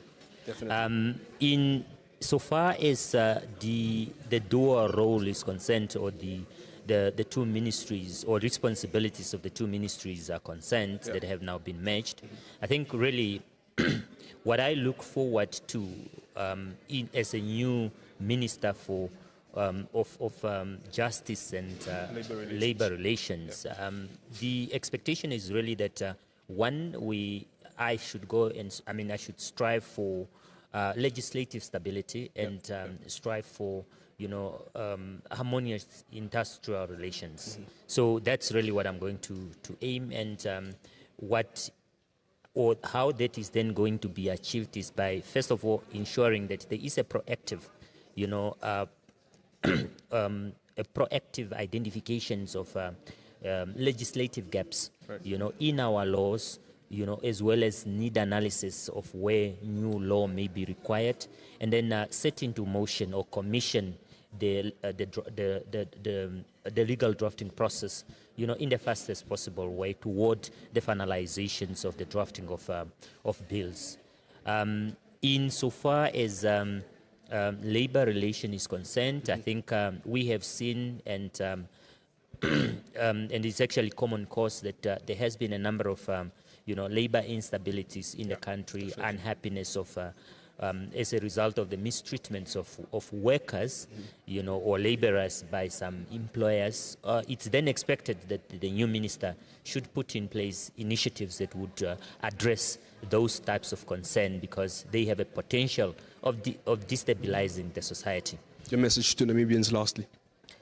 Well, I think my message to the Namibian is simply that, look, they should make themselves available to come forward and identify where the challenges are, and be able to bring forward proposals that would then help in the alleviations of those challenges. Mr. Philemon Emmanuel, thank you so much for being with us. Congratulations on your new role once again. We, of course, wish you nothing but the best for this new position as Minister of Justice and Labour Relations. Thank you so much. You're welcome, and thank you so much. Definitely. Minister of Justice and Labour Relations, Philemon Emmanuel, who of course who took oath earlier today. But we quickly just want to take you through some of the important notes that we have seen being taken. Quite a lot of changes that we have seen being made by Her Excellency, the President of the Republic of Namibia, Dr. Netumbo Nandi-Ndaitwah. Firstly, we have heard the President say that, or rather announcing sweeping restructuring of government ministries and agencies aimed at streamlining operations and improving efficiency. The new government will consist of 14 ministries and 7 deputy ministers. We have seen, of course, in the past administration that we had 21 ministries and 20 deputy ministers who were deputizing all these ministries. But now we are seeing 14 ministries and 7 deputy ministers. Quite a very unique way of looking at it. The Ministry of Industrialization and Trade will merge now with the Ministry of International Relations and corporations to consolidate trade and diplomatic efforts. We also have seen that the Ministry of Fisheries and Marine Resources will be integrated into the Ministry of Agriculture, bringing all natural resource-based economic sectors under one entity. And another integration that has been made in terms of ministries is that of higher education and sports, which will now fall under the Ministry of Education, unifying the country's education and training sectors.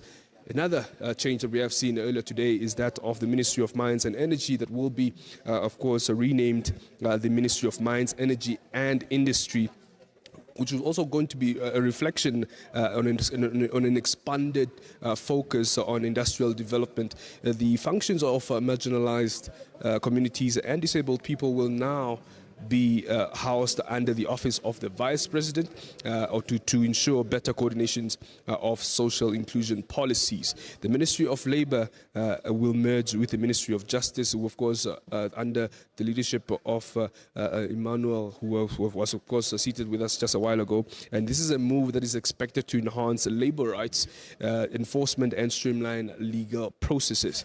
The Ministry of Finance and Public Enterprises will take over the management of social welfare programs, aligning them with fiscal policy and public enterprise oversight. President Netumbo Nandi-Ndaitwah has also announced that cabinet changes to eliminate duplication, cut costs, and improve governance. So emphasizing the efficient management of government and the parliament. She also noted that the ruling party's majority in the National Assembly. The trade mandate has also been moved to the Ministry of International Relations and Cooperations to boost economic diplomacy, to enhance Namibia's global presence and leverage opportunities in trade frameworks like the African Continental Free Trade Area and the World Trade Organizations. Now, this is, of course, a part of the most important notes we have taken from the speech of Her Excellency, the President of the Republic of Namibia, Dr. Netumbo Nandi-Ndaitwah. More of these changes will, of course, be broken down through many of our programs on NBC. So do keep it locked here on NBC as we, of course, bring you all those discussions on what has happened today and, of course, what the future holds for this Republic of Namibia as the change has been, of course, maintained, or rather observed today here at State House.